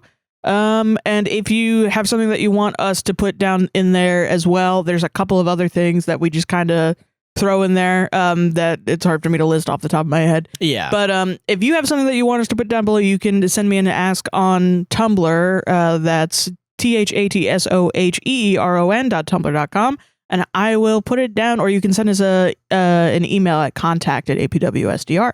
Yeah. But yeah, if you're tired of giving us money, or you don't want to give us money, please go down and take a look and give somebody else your money as well. Yeah, exactly. Yeah. But everything's down inside of our link tree for sure. Other links as well. Enjoy the rest of the episode. Yeah. Oh, and watch APWSTR Gaming. APWSTR Gaming. It's a lot of fun. It's back, baby. We took a little hiatus because I got overwhelmed with editing, but it's back. It's back. So please go check it out. Hashtag 1,000 subscribers in 1,000 days. It's good. We're almost at 600. Yeah. So please consider following there. And also twitch.tv, guy nicknamed JC. Follow there as well. If you want to see live streams when I stream Tuesday, Fridays. Sometimes Fridays. I don't know. I think I'm going to try to bulk edit gaming so that we can maybe do some friend slop on your live stream if you want. I'm down for that. Yeah. Like Big Walk or something. Dude, hell yeah. I would love to do a 2-person Big Walk. Yeah. Yeah. But anyway, enjoy the rest of the episode. We'll see you at the Red segment. Reddit time. Oh, let's do it. It's meat and potatoes time. We know you. I saw you click that timestamp down below. I saw you write, oh my God, why are they still talking about Minions? What the fuck? Yeah. I saw you type that. I saw you type that, you little fuck. You little fuck. I was going to say freak. Listen, can you not see that I'm holding a whiskey glass all smart like? I'm a very smart person. I know what you do. Josh loves to hold a $1 whiskey glass that I got at the ABC liquor store. As an accessory. Yeah, all right? Yeah. I'm an intellectual, okay? That's what this fucking means. But welcome to the Reddit segment. Yeah. I do think it is funny, though, like if you're doing a Reddit story and then it cuts back to me being like, I think that's great. Yeah. Interesting, yeah. It is so funny because you do not drink because you don't like alcohol. Yeah. But you do like the aesthetic. I do drink the bubbly of the smart man, which is seltzer. Yeah, you like a fancy drink. I like a fancy glass. And I think that's good. Yeah. 2 fingers. All right, anyway. 2 fingers, yeah. 2 fingers of seltzer. Let's go. I'm ready. Yeah.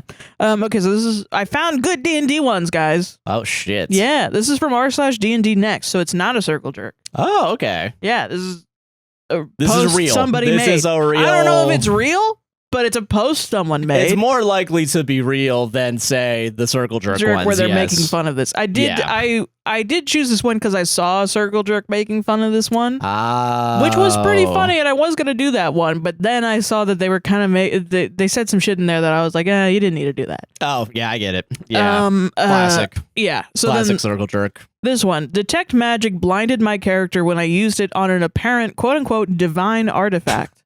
Am I overreacting when I confronted the DM at that moment? That is funny to think you had detect magic and then like a flashbang from an object. Yeah. Okay. All right. DM said the magical aura I saw was so bright and strong that it blinded me.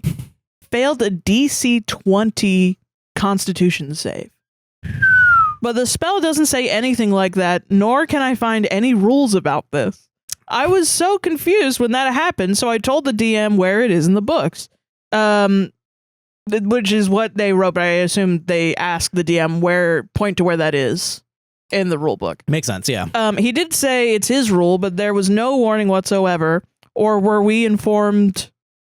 I'm reading it as written, I'm sorry. But there was no warning whatsoever, or were we informed about any house rules about like that. If I knew there was more to the spell than what is written in the player's handbook, then I wouldn't have used it. I couldn't do anything because I needed line of sight on most of my spells. I got downed 3 times and my party exhausted all their healing on me. After the game, I expressed my frustration, how it sucks so much and I didn't find that fun. Only to be told, well, maybe you shouldn't poke your nose into everything. Whoa, shit, okay. Now What, are you playing D&D? What, you're trying to have fun? What, you're trying to fucking... What, you're trying to engage with my world? It's not like there's an investigation mechanic to this game. Yeah. Oh my god. Okay, now my character is blinded permanently. I was told to take a level in a martial class and take the blind fighting feat, or was given the option to constantly see through a familiar's eyes instead, but I'll have 1 less spell slot in every slot level. We're level 5 right now, or roll a new character if I want to. That's crazy to go permanently. I think it's one thing. I think you could make a character, I think that the vision functions of D&D are really cool, and I think you could make a really fun blind character, but that you have to have consent. Especially that's my with thing. Disfiguring or disabling characters as the DM. Like willy-nilly almost. Yeah. I think it's one thing to be like, hey, you're blinded for this turn because of how bright it is. Yeah. Which I don't even think that's questionable of a, like, you're something so bright that it stops you for a second. Yeah, that to me is automatic. Like, I get a divine artifact, but some people are in DNDNext. The comments are like, "That is really cool, that concept," and I'm like, I don't think it is. I think it. I like the concept of divine artifacts being normal. Yeah, no, I think I think depending on who you are, because I could see it being like an interesting mechanic. Yeah. That being said, it shouldn't cause permanent injury. I mean, yeah, that's wild. Because I think it's one thing to be, because I think in the acting of it, right? Right. Where it's like you see an artifact, it's divine, it happens to be super powerful. And then you're like, yeah, right? Like, no. Yeah. Don't, I can't let you get close. Also, DC 20. That's too high. That's too high. That's too high. You have to have, like, that doesn't necessarily mean that it's impossible. Because you could roll high enough and have proficiency in Constitution. But I'm even thinking, like, if you have like a +5, you still got to hit 16 or more on your dice. Which is kind of wild. It's not impossible. But it is like, that's more than, that's like a 0.25% of a chance. I wouldn't take that risk. 4 out of 20. Well, 5 out of 20 if you're including 16, yeah. Oh, yeah, true. Yeah. A quarter chance, yeah. A quarter chance, 25% chance. Yeah, so it's like, I don't know. I think that is pretty wild. And I do think if you're going to, like, add something to a spell, like, where it's like, if something's super powerful, it will be super bright and it could blind you. Yeah. I think that should be either brought up as an idea. Right. Before it's taken there. I mean, and I'm very, like, oh my god, do you remember the were-rats? Oh, yeah, I think so. Where everyone was, I don't know if you were there. I think you probably were, but, is this a story or is this a D&D that... No, this is what happened to you. Fuck, was I... I don't think it happened to your character. Yes, it didn't happen to me, but there... We were doing Dragon of Icespire Peak, and we were fighting were-rats, and some people got infected just off chance with were-rat lycanthropy. Yes. And it was silly because it's an animals campaign where everybody is literally an animal. Yeah. So they would just turn into another animal. I do remember this. Which is silly. And I told everyone, I was like, okay, so you are cursed with were-rat lycanthropy. I remember being very explicit and being like, I don't know if I want that. Yeah. But someone else was into it. I do remember. Yeah, now their character is a were-rat and will continue to have it. Yeah. But even then, I was like, how do we want to play this? Do you want to have it and then try to uncurse yourself later and have that be a part of your story? Or do you want this to just kind of be like, I can like fudge the rules, little meme, yeah, and have it be a little meme for like this combat, and then we can move on. And I know that takes the fun out of cursing and some things, but it's also like there are some things written into D&D where that aren't forgiving necessarily, and it takes the fun out of it. Yeah, and I think I don't know. I've been thinking about this more and more. Like I just a lot of the old school DM shit. Like a friend sent me a video on how he wants to do dungeon turns when we come back to a campaign that we're doing. And I was like, look, I don't know. I have to watch the video, but I was kind of like, this is a lot of work that takes away a lot of agency, I feel like. And his idea was that it was like, well, why are people able to walk around and spend as much time as they want investigating things? And I was like, okay, I don't know. I feel like even then you can still, as a DM, you can still in the back of your head being like, you guys are taking a while. Like, I'm just gonna, like, which I tried to explain to him that. And then he was like, yeah, but this is more like it helps us. And I was like, yeah, but it doesn't help the player. Yeah.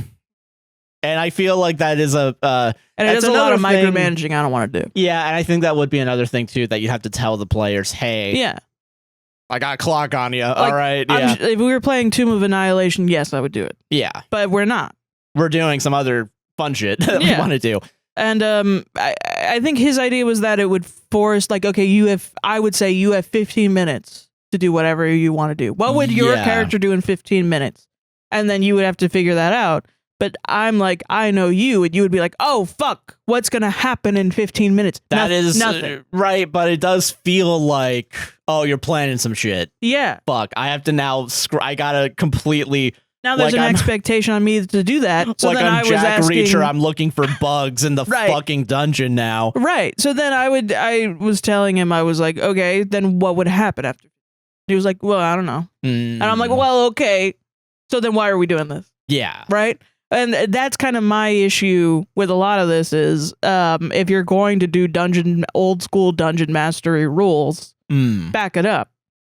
Yeah. And I think I'm not, he's like, he hasn't DM'd in a while, and I will say, like, he's newer to DMing, and I feel like this is like a very, like, oh, here's this cool idea I saw on YouTube. A new thing I want to try, yeah. A new thing I want to try, and I feel bad shitting on it, but I am also, like, I think this is a very, like, new DM, let me do this, instead of just be like, no, you should DM the rules. It is a little bit like, you know, when you get into something new for the first time, you do want to try and do everything. I recognize that. And add on that and add on that. I'm like, no, we're doing this edition. There's a reason it's written that way. Yeah. You know? And I get that. Once you get more into it, you can make decisions, and you're still going to fuck up. Like, you're still going to say, like, oh, yeah, no, you can throw as many axes as you want. That's a little, yeah. And then eventually you're going to have to or you can be a fucking polar bear. No, you can't be a polar bear. At some point, you have to say, oh, shit, the polar bear is bitch slapping the lich to death, and it was 2 turns, and that was the big bad of the entire campaign. Yeah, whoopsies. That's actually pretty bad. I never thought the polar bear could defeat a ancient white dragon. Yeah. But to bring it back to the thing real quick, I do want to say, like, in the similar vein of, like, you telling your players, like, hey, like, with the becoming a were-rat, right? Yeah, I want to be honest. Yeah. This is what's going to happen. I do think, as a DM, what I would do if I wanted to introduce that mechanic, I would be like, okay, listen, this is a very powerful artifact that you're about to see. It's going to be, would you like to play it like it's so bright that it might distract you for a turn? Oh, yeah. You know, like, as part of the storytelling. Because if you and I, as people at the table, regardless of our relationship of DM and player, or player to player, or DM to DM, we're telling a story right now. Do you want to add some stakes to the story? Right. To make it a little more interesting? Because I personally think in this moment, this artifact would be so powerful that if you were not prepared for it, you could be blinded. You could be blinded, very temporarily. And I do think that is a cool, like, this is how I imagine. We're looking at the aura, the magic auras of artifacts. This is how I imagine divine artifacts to be. Yeah. So in my mind, if I'm describing it to you, that's how I would describe it. Yeah. Which would then make sense that you would be blinded. Yes. But maybe not necessarily all Not the time. permanently, yeah. Like, I think, because I mean, like in real life, too. Yeah. Which I know it's D&D, it's make-believe or whatever. Yeah. But, like, you know, you get a bright light shown at your face, like, it'll distract you for a minute or two, but it won't necessarily. Even in D&D, like, the concept of celestials being so bright that they permanently blind you, I don't know if I've heard of that. I feel like I haven't either, yeah. I mean, I think this is fully a home-brewed rule about, like, okay, if this is some sort of celestial artifact, then okay. But I mean, I don't know. I've played, and maybe they were also homebrewed, I guess. I don't know what the rules as written would be about, like going to a celestial realm or something, or seeing a celestial being. But they are physical and exist. Yeah. In the lore of D&D. So they would just be blinding people all the fucking time. Like, yeah, pretty much a lot of the lore of D&D is that celestials will disguise themselves to be like daywalkers. Yeah, I feel like that makes more sense too, where it's like, oh, I know my power's too strong, so I've lowered it. Yeah. You know, because I feel like if you have a power so strong and you're unable to control it, are you really a fucking celestial? Well, right. You know? There's a lot of shit that is like, okay, then wouldn't that be really hard if you were like and I think that is pretty cool. I mean, it is kind of chill, but it is also like, okay. Yeah. In Critical Role Season 4, which is D&D 5.5e, there's a character that is the like older brother to another character that's like part angel, part celestial. Yeah. I think this is their father maybe, and he's blind, but he's not actually blind. He has light pouring out from his eyes. Yeah. And it is because I think he has to like sacrifice all of his other senses to feel another sense. That to me makes more narrative world building sense than the entirety of like celestial magic blinding you if you are someone that can see magical auras. Yeah. You know what I mean? I agree. Yeah. That's crazy to me. That seems like too much comparatively. Yeah. Like, even to me, there's a lot of issues now that if you're ever around, like if you were to take that artifact and someone wanted to use detect magic, which, okay, all of this to say, why the fuck is he mad about people poking around in his games? That was my original point, and we got sidetracked. But like, you're the don't you want people engaging with your fucking story? I feel like if you build a world, that's crazy to me. I think that's so wild. Like, I mean, I don't know what it is. I think that it's like there are A managers and B managers, where like an A manager is someone that thinks that people genuinely want to work, and if I make it easy on them, they will work. They'll work, and they'll actually be really good at it. And a B manager is thinking that everyone's a lazy fuck who never wants to work, and I have to have to punish them if they don't work. Into working. Yeah. And I feel like there are A DMs and B DMs where it's like, if I make it easy, people will connect with my world and story. And if I make an interesting story, people will connect with it. And it's like, well, if I make it super hard on them, they'll fight for it. And then there are B DMs that's nobody's gonna play D&D the way I want. Yeah. So I have to like curse them and shit on them and cut off their arms and do all this shit. And it just, that baffles my fucking mind, because I'm constantly thinking, how do I make a world? What can I do? Yeah. And that's annoying, because D&D 5.5e puts a lot of shit onto the DM that it should not do. There's entirely too much put on the DM. Like, a lot of the failures of the system are thrust upon the DM to figure out and keep track of. So it's like, if you're already doing that, like, if you're going out of your way to add more shit, I would want people to see the shit that I actually contributed to it that wasn't forced upon me. Right. This is what baffles my mind about it, because it's like, people will then say like, well, yeah, but then, you know, it's hard to be a DM. I'm like, right. That's my point, too. It's a little bit of work. It's so hard. Why are you making it harder? Yeah. By doing it badly. Being a dick. Yeah. Like, you're going out of your way to be a dick. That's why I'm upset. So if it'd be easier if you just take a step back. If you just did not. And we're just a bit nicer. Yeah. It doesn't mean that you're putting more work on yourself. Just let them see it's a divine artifact. Holy crap. I agree with that. Yeah. Reward their ingenuity for using a spell. No, how dare they? How dare they use a mechanic? Like, that's so wild to me. I don't know. I hate D&D, actually, as a DM. This game sucks. I'm going to make everyone else hate it. We're back. We're back. The power totally didn't go out in just this room in our apartment. It gave me some time to look at the comments, though, of the Reddit story. Oh, okay. More information, some information we got wrong while talking about it. Oh, okay. Apparently, it is a common thing to say that you were blinded, or that the light is very blind when looking at the magic aura of a divine item. Really? However, I think someone that runs like a 3.5e and also remembers this from 2e 2nd edition of D&D says that there are some divine artifacts cause blindness. Really? When attuning to the item. And that you can attune to items. There are certain divine items that you can accidentally attune to in 2nd edition. So they were making a point about it. But then another person said, why don't you just get lesser restoration? Because that cures blindness. The spell lesser restoration cures blindness. Now, another person in OP's party has lesser restoration and noted that it cures blindness, cast it on OP, and the DM said it works for 1 round and then you're blind again. What? So OP's DM is for sure just being a dick. Though. Okay, fuck that guy. Holy shit. Other shit is that's kinda crazy. Yeah. And it's okay, but OP didn't attune to the divine item. So this is a weird bastardization of a bunch of old rules with OP being a dick. Yeah. And not OP, sorry, but the DM being a dick. OP's DM being a dick. Yes. Yeah.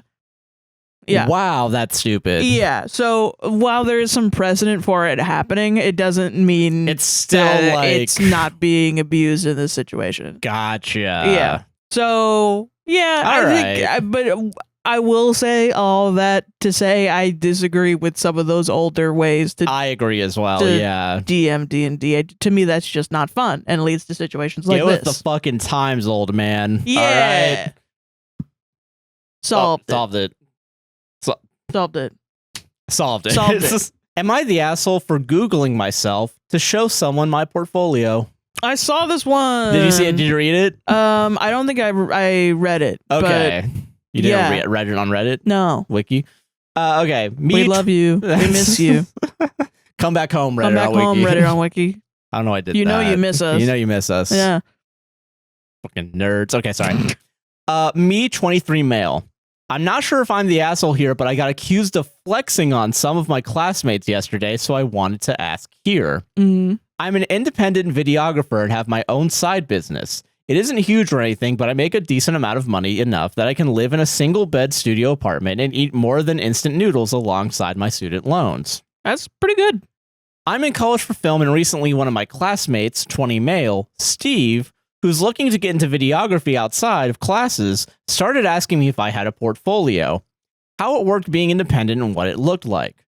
I don't know Steve outside of a bit of small talk in sports, so we didn't have each other on socials.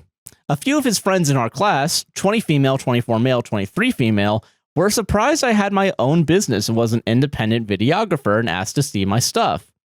I could have pulled up my Instagram or something, but I was already on the computer and instead Googled my business name and the name of where we lived, and it came up. I pulled up my website from there and let them go through it and have a look. One of them said it was cool that I could Google myself, and Steve said it was probably because I had Googled myself before, and that's why it came up now. Steve. 23 female tried Googling me on her phone and showed him my website came up. Okay.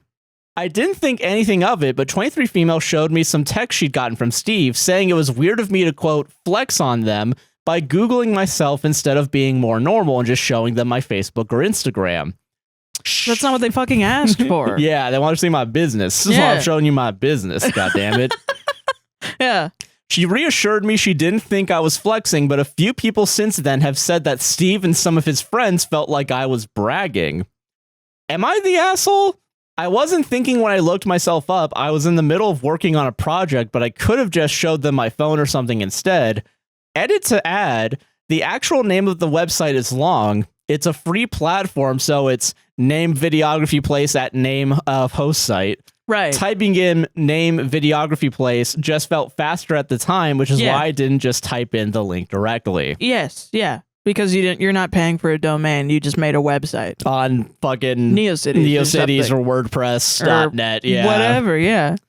So you didn't even spend money really on your website, which is great. Yeah, I flex on all the money that I earned from this business by saving my money, yeah. Well, but this is crazy too, because like that's what when somebody asks for somebody else's portfolio in a creative industry like that, that's what they should see. Yes. If you Google someone's name, that should be the first like thing that you see usually. That doesn't necessarily mean your popularity. It means you have good SEO. Yeah, true. Like if it's your name and your website comes up first. Popularity helps. Sure, but it's not every fucking thing, you know? No. As long as if like you have a portfolio and the first thing's your website and then the next 7 are all the data breaching websites that have all your information, that makes more sense. Yeah. If your portfolio is like 5th though, we got a problem. You know? You gotta work on your SEO. Yeah. But you know, it's like you didn't name yourself like food.com.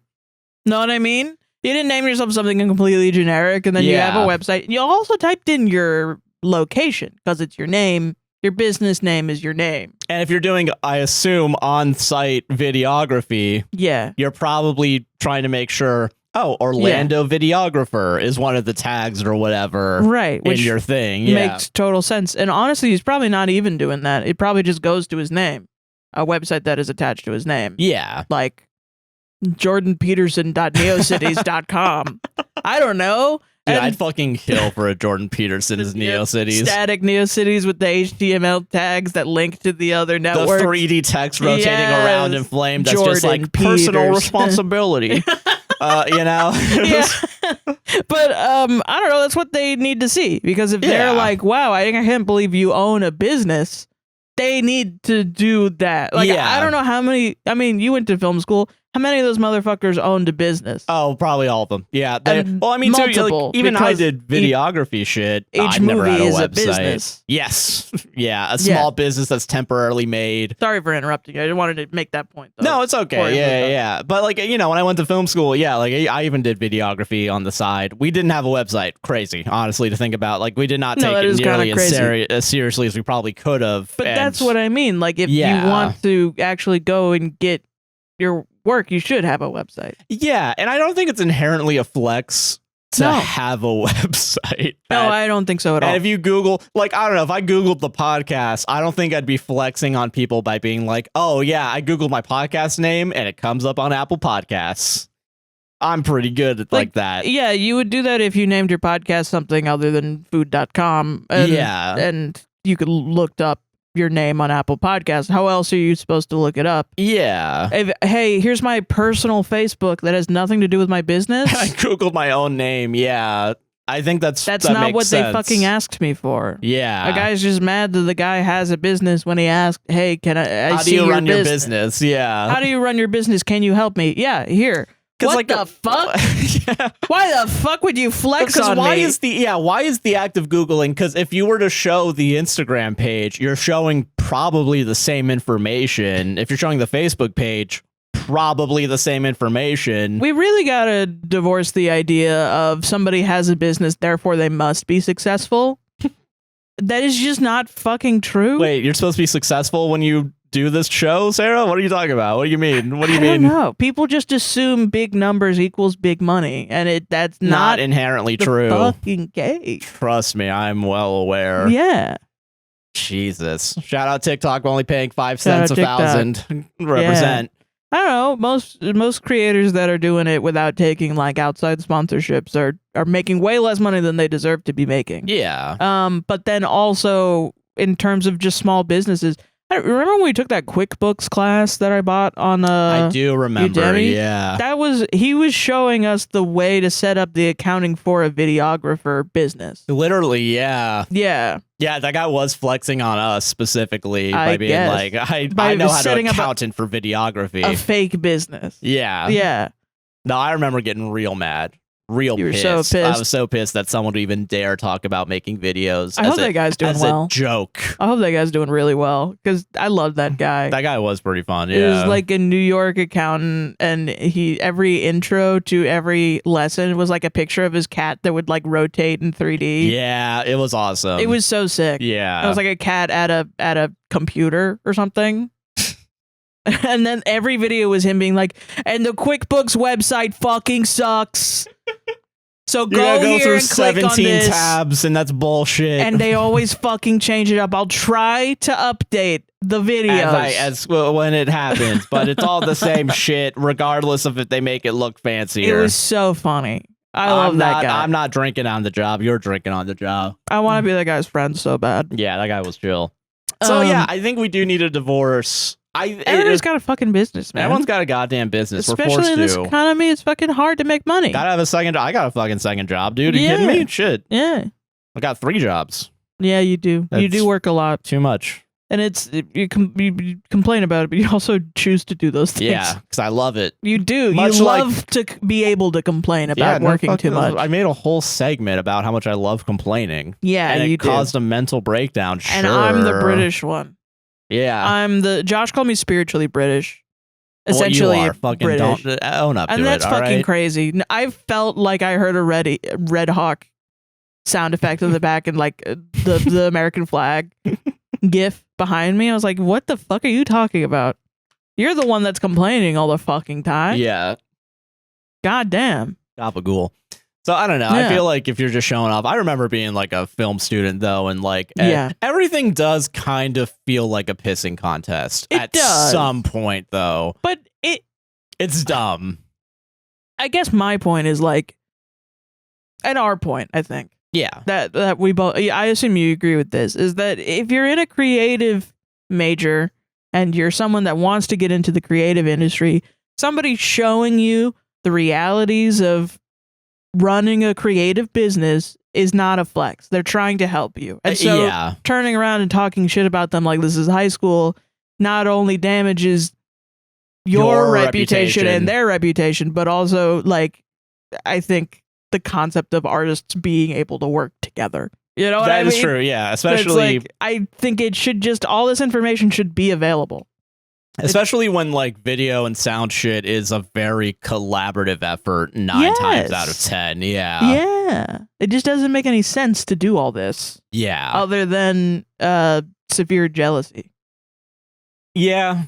Which is also wild because it's like you're trying to get information to do the same job, you know? Like It's I want to see your portfolio so I can, take inspiration from it. What should I put in my portfolio is what I hear when somebody asks me, can I see your portfolio? It's not, show me your shit. Show me your shit. Show me your fucking shit. It's how many images on each thing do I put for a graphic design portfolio? Yeah. Is this too much? It's how not, many pages?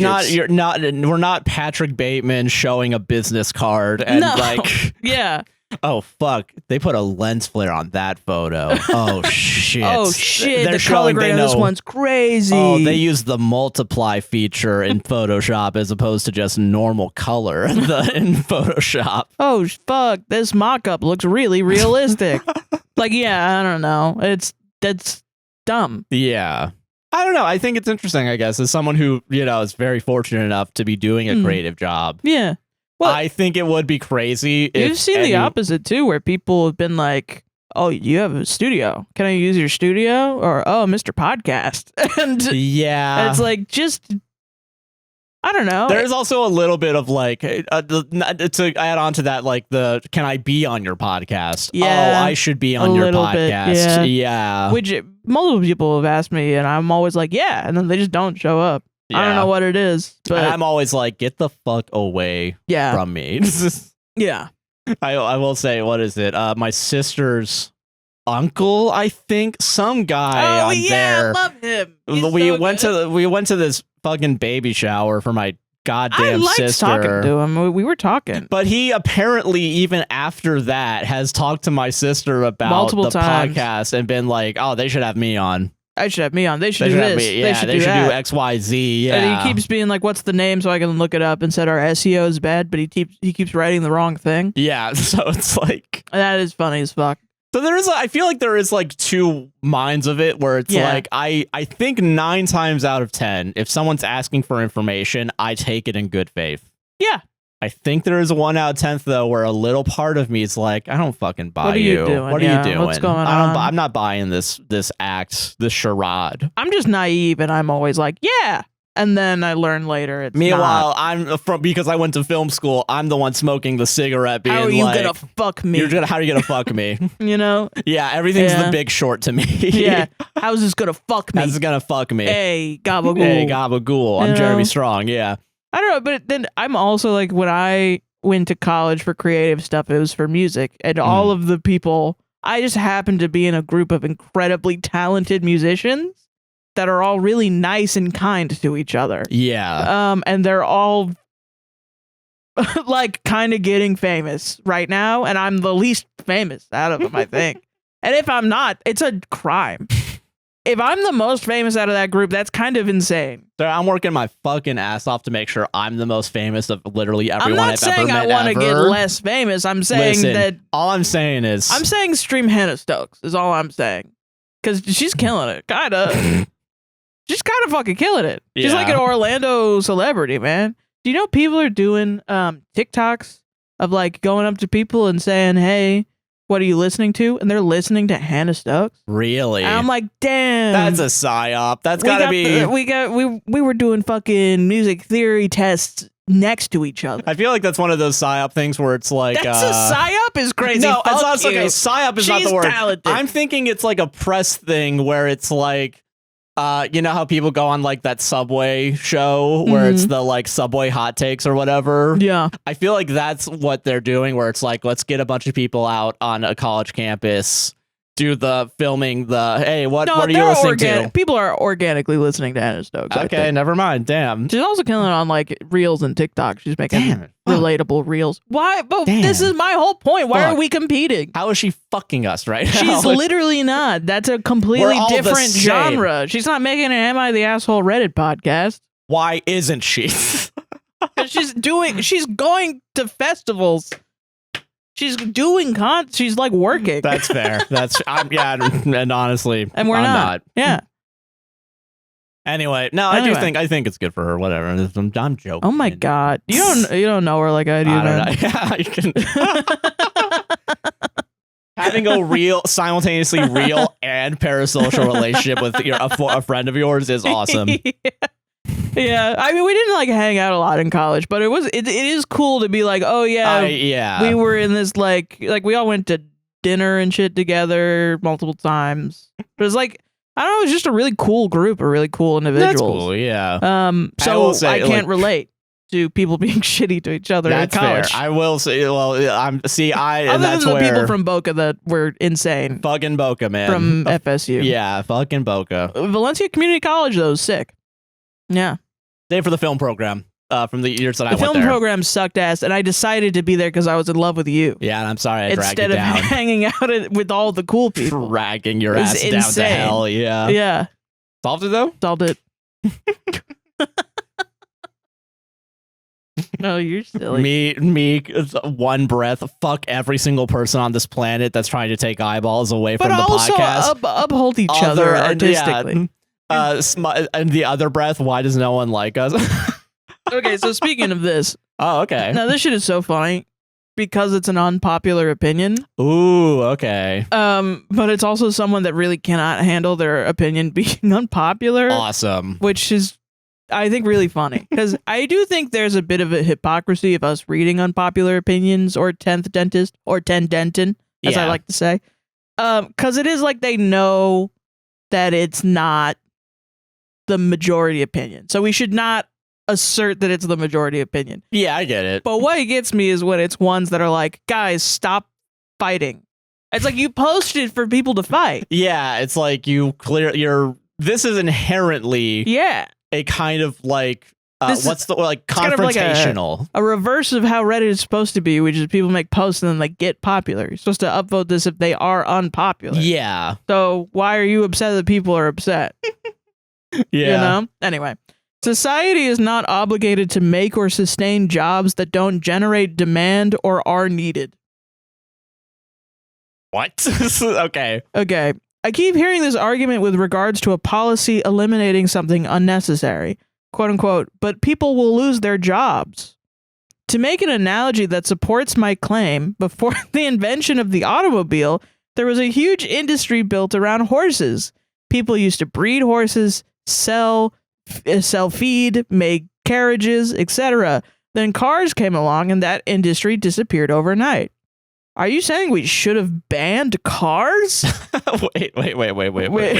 Or made policies to keep horses on the road just so people in those industries could keep their jobs? Sorry, I know.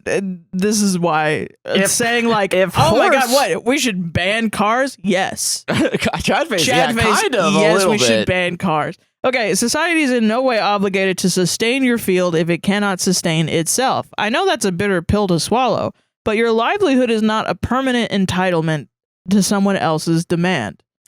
Edit. I don't get why people are twisting the argument to the post being against general education subjects. So here's the thing. In the post, I don't know Opie's gender.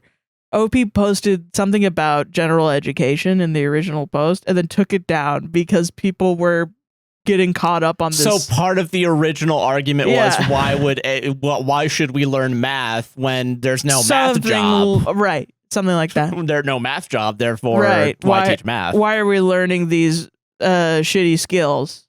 Why history when no history? Right.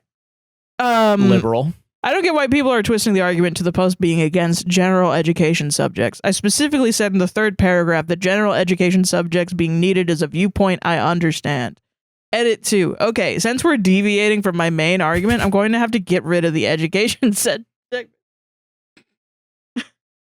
Maybe get better at wording your arguments then if you so believe in that. I mean, it does seem because anytime I feel like when general education's brought up, it's always some idiot, fucking asshole, some dumbass that's like, why are we learning this dumb shit? Yeah, why don't I just learn how to make boxes for Amazon? That's gonna actually make me motherfucking money. Why become a more fulfilled, rounded person that knows things about, and then you write an email without capitalization.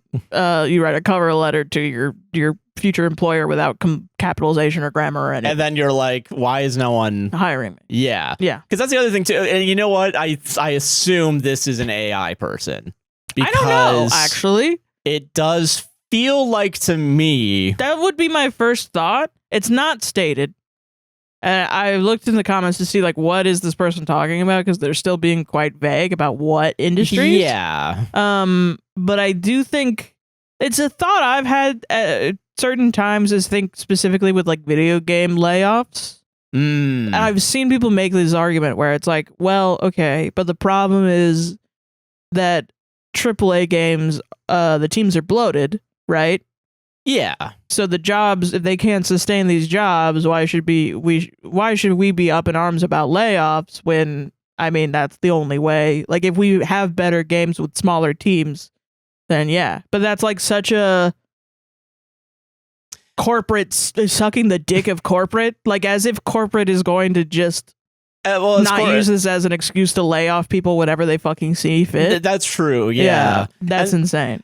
And I will say, too, it is interesting to me how many arguments like this really do rely on the idea of, like, guys, it's just logical to do whatever. Yeah. As if we're not the most irrational motherfuckers to have ever lived on this earth. Yeah, that's so good. That's such a good point because it is.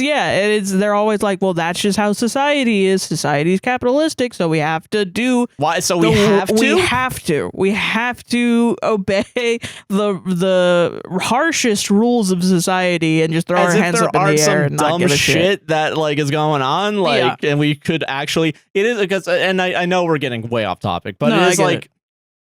You know, like kind of like how like Mom Donnie comes in and actually like does shit, you know, does shit and like does all the things that people are claiming are socialist, like make transit the low cost. They're transing the transit. That's crazy. I know they're transing the transit. They're doing all this stuff, and then people turn around and they scream bloody murder, and they're upset because it's working. And that's the thing too, in that scenario too, where it's like society is actually putting effort and spending money on something that might not actually make money, right? Which is things that don't make money. Yeah. In the traditional sense of I'm buying a good and I'm selling a good. Mm-hmm. Mass transit usually. Yeah. Sure, you're paying $2 a ticket. Usually that's to help subsidize some of it, right? Right. Doesn't necessarily pay for the entire line. Doesn't pay for the entire thing, right? Yeah. Education, going to school. Yeah. You go to school for free. You pay with your taxes, of course, but earning that knowledge doesn't give you $1, you know, but you use that knowledge elsewhere, theoretically, to make some sort of money because you're a well-rounded individual that knows shit and you're contributing to society in a different way, right? Yeah. I think it's interesting because, like, okay, the horse analogy too is insane. Silly. Already insane. Yeah. Because it is apparently somebody else mentioned. Actually, there's another comment. You talk about the horse analogy. Well, to me, it's stupid. I wanted to tee it up for you because you have a lot of knowledge about transportation and cars and things. Because, well, the thing about that specifically is like horses aren't people and cars aren't people. Yeah. Like we're talking about the jobs that were replaced by the horses were also replaced by jobs for cars. For cars. Yeah. And then those jobs eventually went away because of the robots, you know. The robots, yeah. And now there's, you know, we're having the same issue now where it's like fucking people I'm just going to use AI instead of hiring an artist. And now, and then you're losing, but then you're losing money also because you're spending all these money on tokens. Yeah. Because your shitty ass employees you kept around who decided to keep AI are spending too much of your fucking token allotment. Which is maybe the most frustrating thing about AI is the lack of pretty much anybody other than Ed Zytron looking at where the money is going and coming from, which is the same company, NVIDIA. Yes. I mean, it's crazy that, I mean, that's an over exaggeration, but it is like, there's such an obvious money funnel. Yeah. Like a cyclical money laundering funnel into AI and its own shit. Yeah. And it's so fucking obvious that every job that worked perfectly fine before AI is now turning around and saying, oh, we're going to use AI. You have to use AI, actually. Every middle manager is like, oh, yeah, corporate wants me to use AI for some fucking reason. And now it's causing me all these problems. Because there are a lot of companies that are putting in money externally from NVIDIA to, you know, cover NVIDIA. I can money launder and make a fucking fuck ton of money, and I just have to tell all my employees, hey, use this thing that makes your job harder, fuck off. I don't care. Which, to be fair, as long as I make money? That is how it goes, usually, anyway. Tell me that's not the most realistic thing you've ever fucking heard in your life, but people refuse to listen and go, well, it's they opened the bottle. But no, you can't put the toothpaste back in the tube. This ain't toothpaste. It's fucking it's a server. not. It's a fucking scam. It's a goddamn scam. It's just a fucking scam, and it's infuriating. It's like everyone in the world is a grandma that won't stop clicking on email links. Yeah. Oh, oh man, if we keep getting these, Fidelity Insurance. This is my last chance to get $500,000. Yeah. Oh no! This is a real email that for some reason's not getting caught by the spam filters. Thanks, Gmail. You're the best. I wonder did they outsource their spam filters to be AI? I wonder. Probably, yeah. Anyway, so this comment is funny because it's about the horse thing. Bring it away from AI. Bring it back to horsies. Bring it back to horsies. It's interesting that you used the horse to cars analogy, since the corporate excesses of the Gilded Age, late Industrial Revolution, and the wage suppression and job eliminations in the U.S. contributed a great deal to the Great Depression in the 1930s.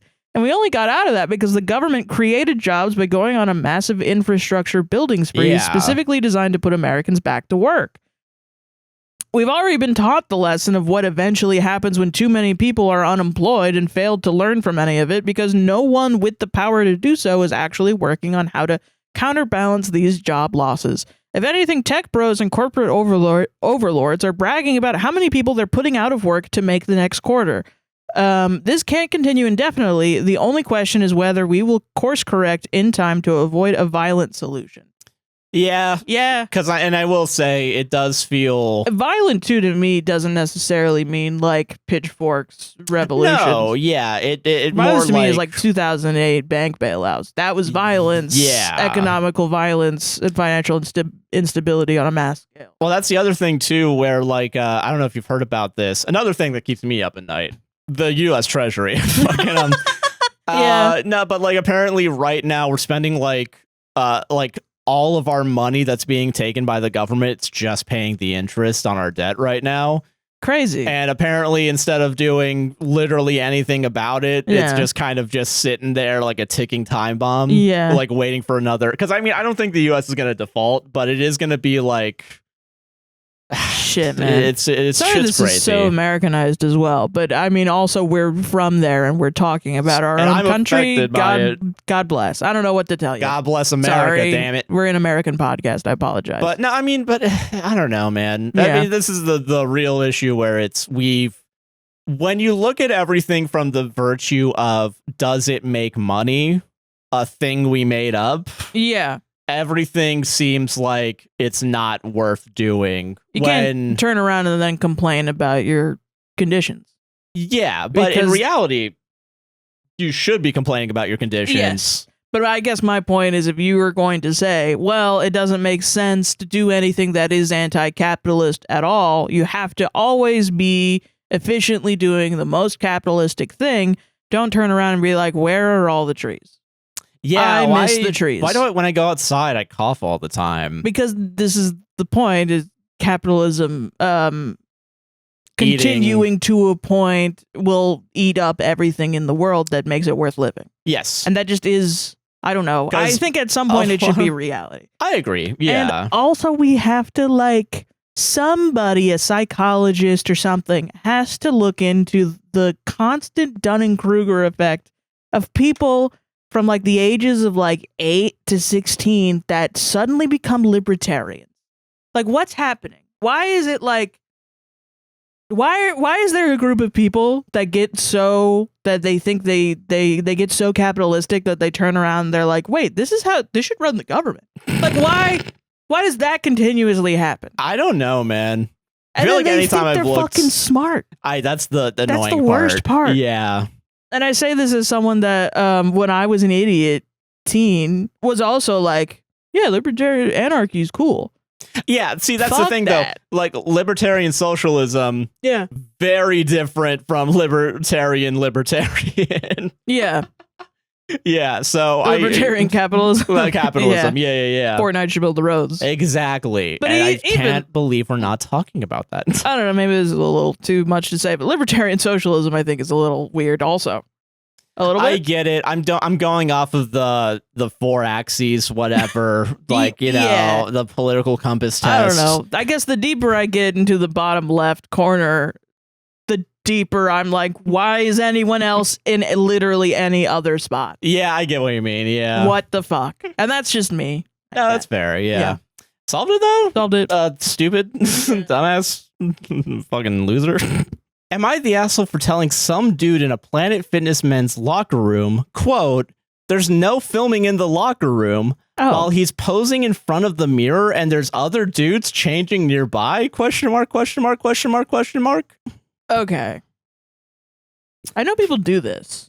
Yeah. People they take selfie, gym selfie photos. Yeah. I don't know if you should do it in the locker room while people are changing. Yeah, I think if That's you're like, kinda it's one crazy. thing to do it like maybe in, because I've been to a Planet Fitness. Yeah. If you're doing it like where the sinks are and away from where the lockers are. That's what I'm saying. That's sure. usually what it is. But if you're doing it like right next to the lockers and then just kinda like. wild. Don't get other people in your photos, your gym photos, I guess. Yeah. I will say this first sentence does make me laugh, and I don't know why. Okay. This happened today at Planet Fitness in Ephrata, Pennsylvania. Address now. That is really funny. Don't go there. Don't go there. I get it though. Yeah. This dude was posing and filming, and I'm about to get a shower before work. I say, quote, "There's no filming in the locker room." To which he replied, "Shut up, you're not in it." So I pointed to the sign that says the same thing. He then calls me a piece of shit, so I said, "I'm going to go get an employee." Yeah. I find one of the few adults out front, and I tell her, "Hey, some dude is filming in the men's locker room." And before she can even respond, all of the young bros who work there are like, "Bro, what's the big deal? Technically you can, yada, yada, yada." Then this kid walks out of the locker room and starts shaking hands and dabbing up the Planet Fitness guys. And he says, quote, "I'm done with this," and walks out. They laughed at me, and that was that. Look, I get it. I was once 18 too. And I'm no Mr. Universe physically, but if a corporate gym has a sign about no filming in the locker room for the privacy of all the paying customers of that gym, then can we at least abide by those rules? Yeah, I get it. I eventually spoke to the GM, and he said he would, quote, "talk to the guys." He didn't say, "Sorry that happened to you. I'll take care of it. Disrespectful behavior from my employees is not tolerated." So am I the asshole? I genuinely don't think at all. Even a little bit. I don't know. I feel like in general, I don't know how I feel about filming at gyms, because I feel like a lot of people, there's a specific kind of person I have in my head that I like. I think it's okay to film at the gym if everyone in the video, if you're like in the corner somewhere and you're just like filming yourself. Filming rules. If somebody else is in it, you need to get their consent. Get their consent. I agree 100%. Yeah. Even if it's for personal use. Even if it's public or like in the public spaces. Yeah. Before we even get to the lockers, we'll get there. Yeah. But like, I think it is interesting that like, I think sometimes people make it a big deal, and honestly I see it mostly about women. Like they make it a big point to be like, women in the gym just they're not even there to work out, they're there as like a spectacle that they're trying to show off. And it's like, I don't know, I think sometimes you can just chill. Yeah. I don't know. Also, I'm so fucking sorry. Whatever. You're telling me the dudes doing the exact same thing aren't trying to show off? Are you fucking kidding me? That's what I'm saying. It's like a lot of people. I think this is a problem with like surveillance.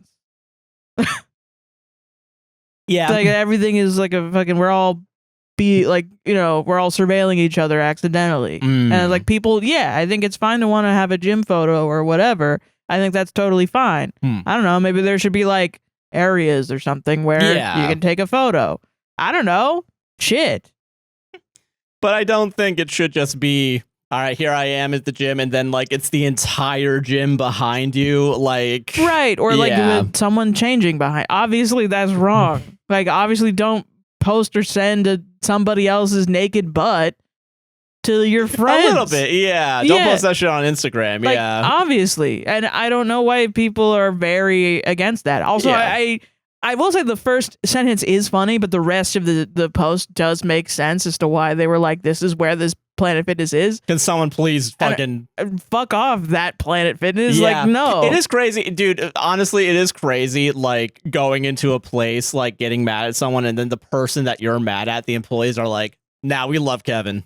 Kevin's sick. Kevin's fucking sick, dude. But I will say, as a fat person, I already feel uncomfortable being in a gym because I think people are looking at me being fat and walking around and being like, oh, she's trying.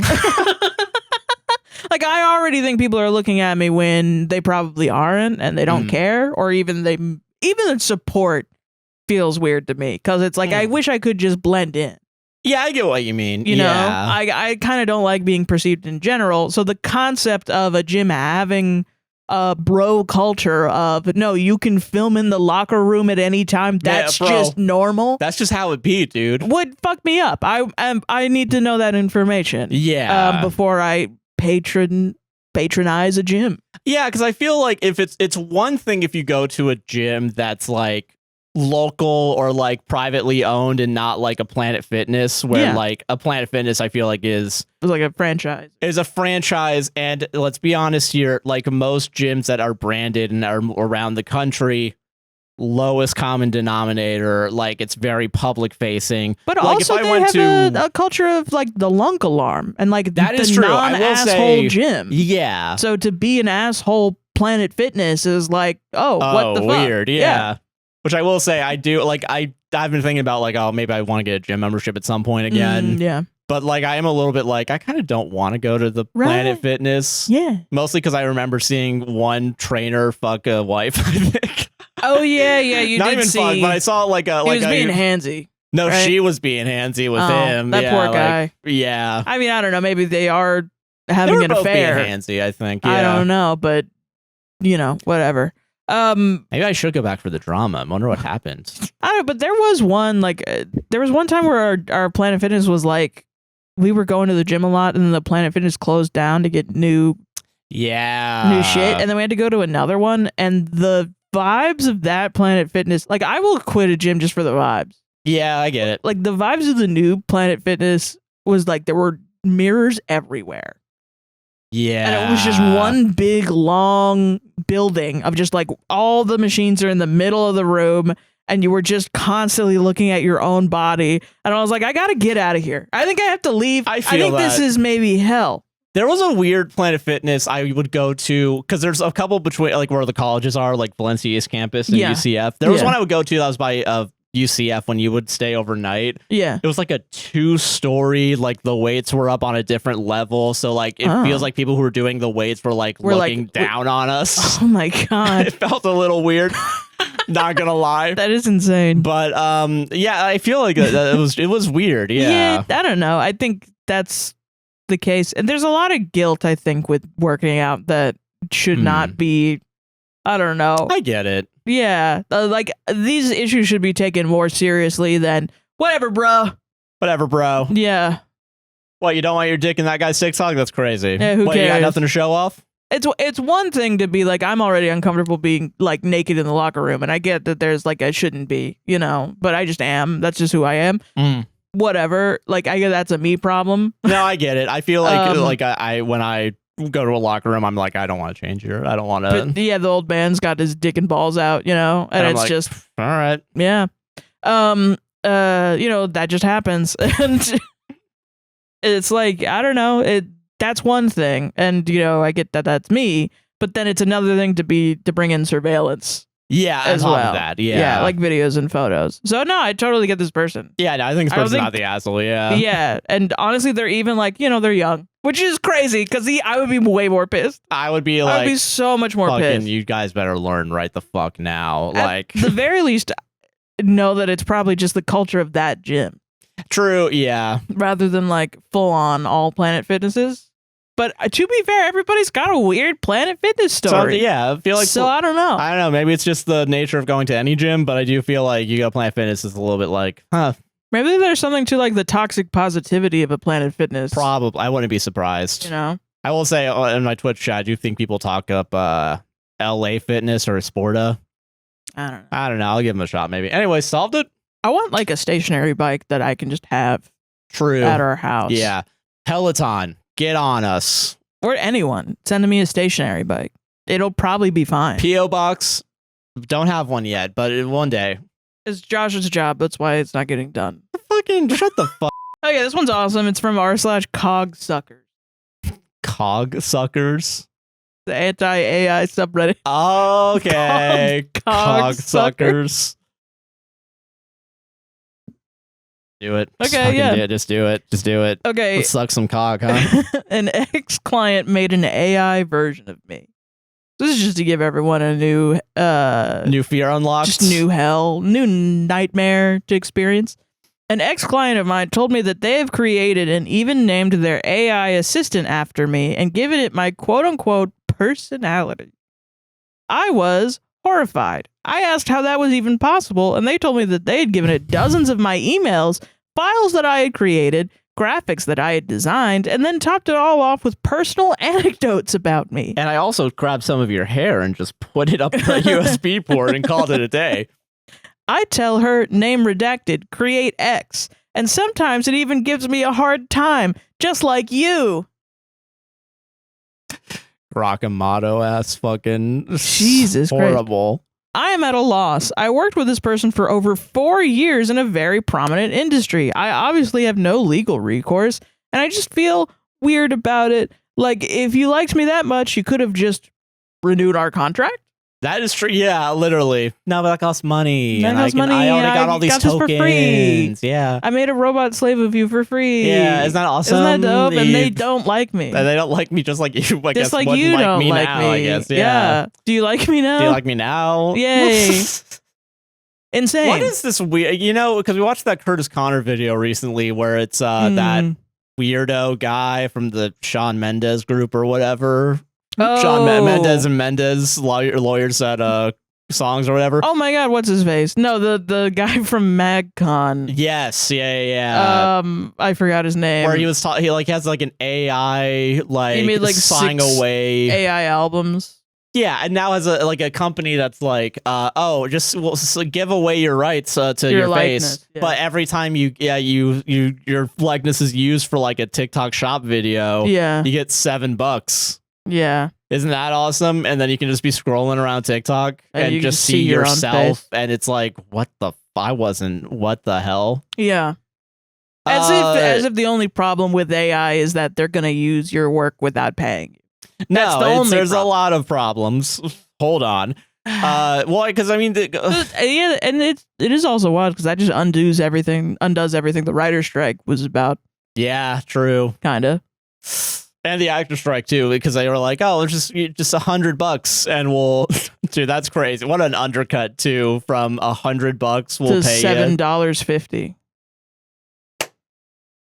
Cool shit, Horrible. man. Cool shit. I saw a post actually on Curtis Connor's subreddit where someone was like, "Can we stop with AI?" I also hate AI, but every post that Curtis Connor makes is about AI, and it was the most reassuring comment section because everyone was like, "Nah, L take." Give Can I me be more honest with you? AI Yeah, stuff. L fucking take. L fucking take. I think as long as AI shit's being pushed down our throats as much as possible, People need to speak up. we about should be shoving back as much as possible. Yes. Because fuck AI. I like it's so dumb. Fuck that. Yeah. I man, if some like I've already had.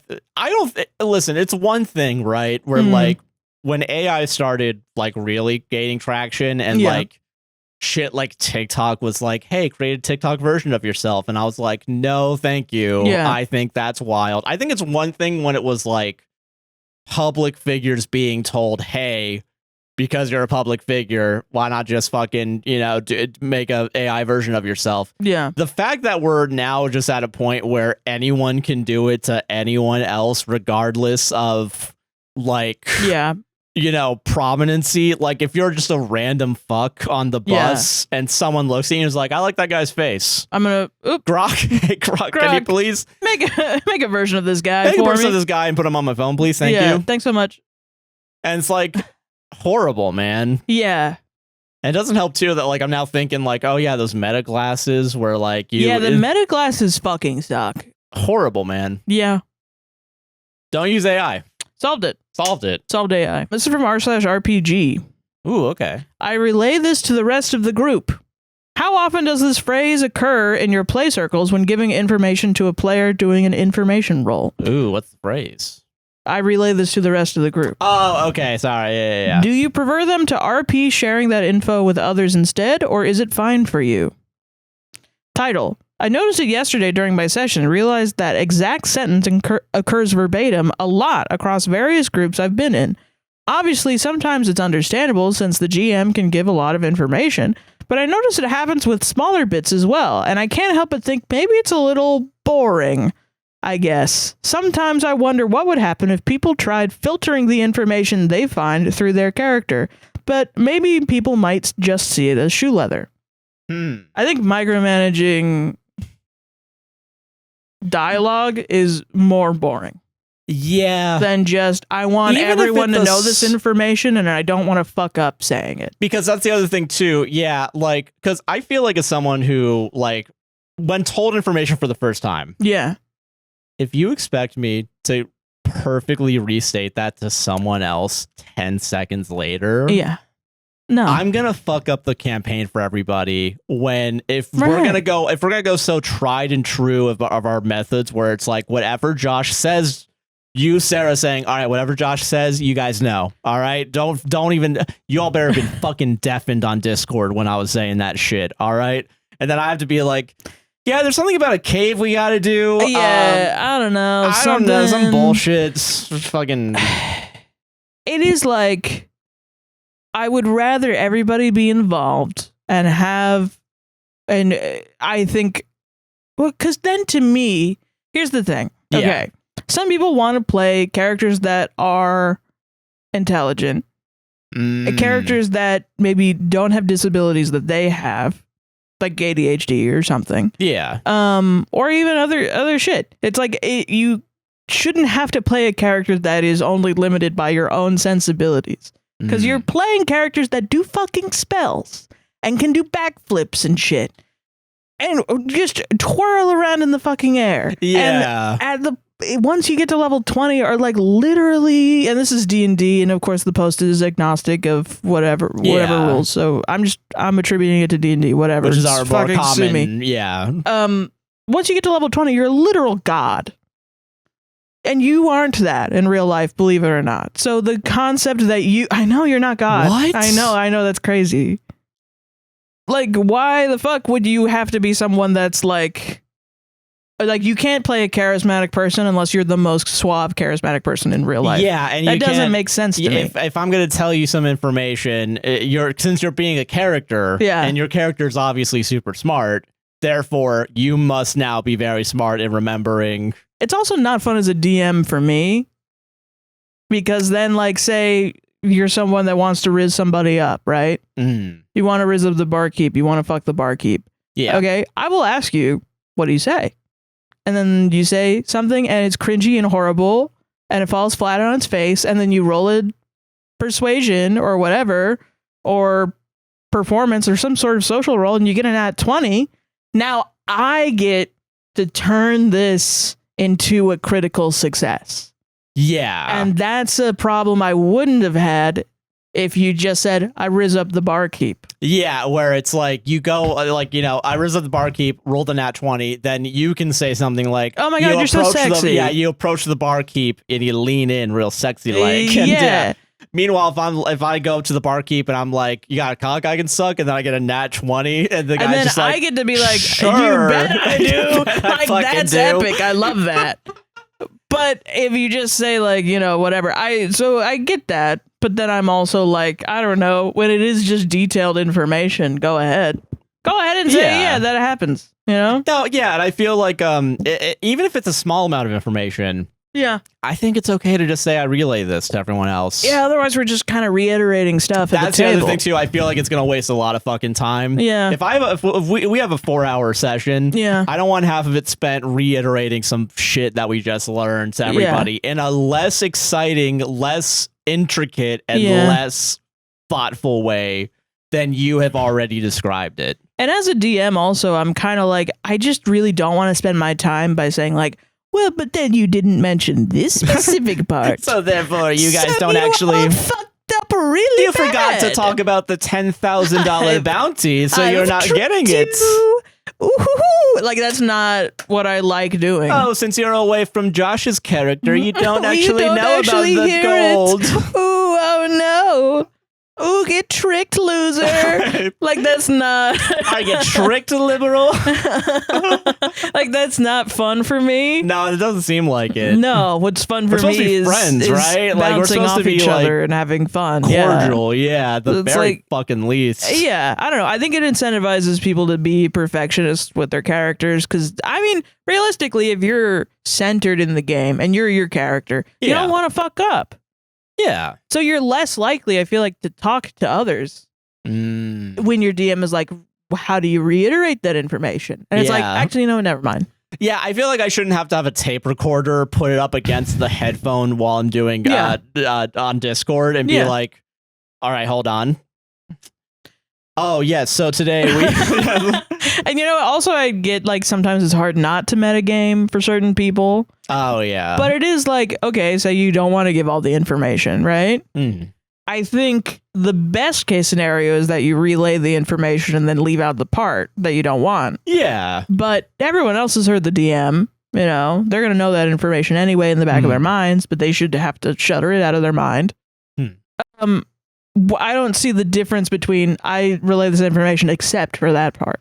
You know? Yeah. It's fine. I think it's fine as long as everybody's playing the game in a way that everyone can have a fair... Yeah. Like, they're not min-maxing the game to the point where it gets no rid of all the longer, fun. Yeah. Yeah. I don't know. I think the game's fun for different people for different reasons, and that's okay. And the way you play it, and if you have fun doing it, and you play it with other people and they have fun playing that the same way, yeah, awesome. And it sucks because as a DM, sometimes the way you want to play the game is different than the way your table wants to play the game, but your job is to make it fun for the table. Yeah. Which includes fun for you, but you don't have to force everybody at the table to play D&D the way you would if you were a player. Yeah. I think there has to be a little bit of loosey-goosey, like... It's just, flexibility. I think that's why there's not a lot of DMs, is because people want to play the game rather than sort of manipulate the game to be the most fun.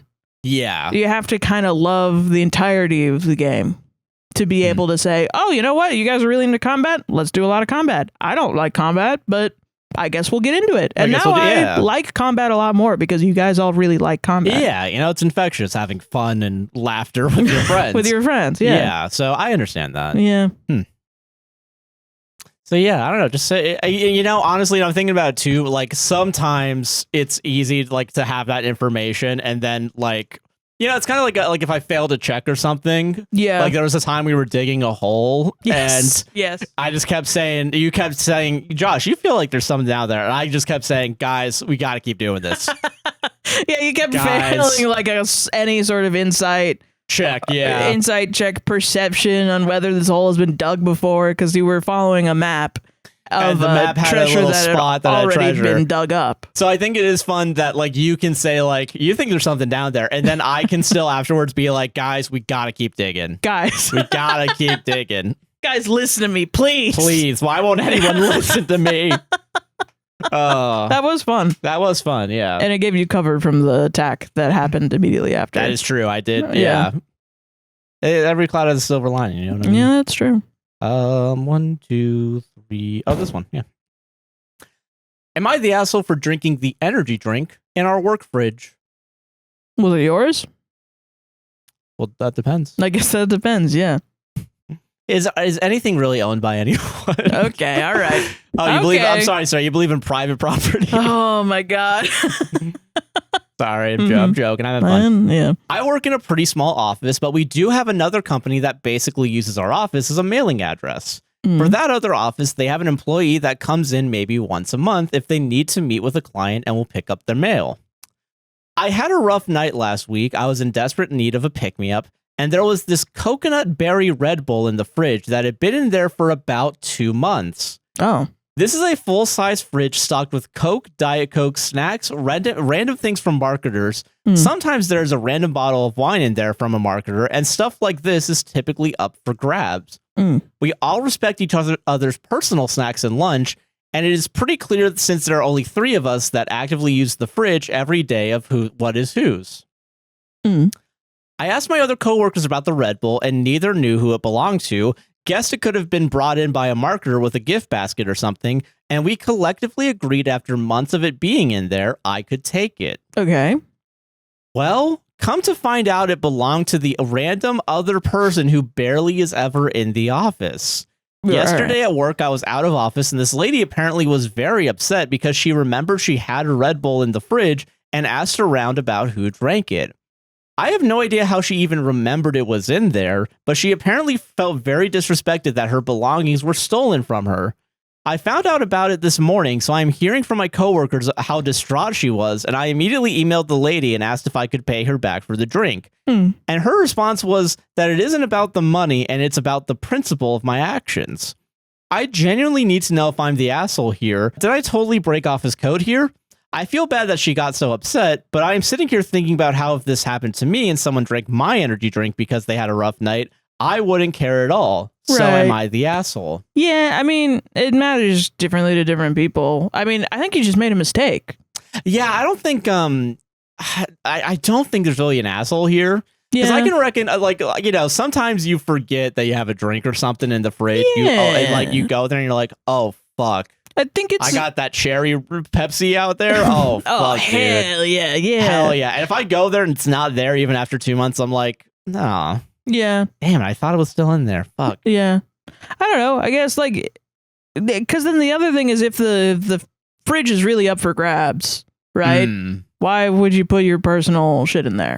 Yeah, and also I feel like if you're not there that often, you don't really know the vibe of the office. Yeah, I wonder if that's part of it too, where it's like, oh, there's a fridge here. They probably only put their stuff in it. If I put my thing over here in the left-hand corner, no one sees it. Yeah.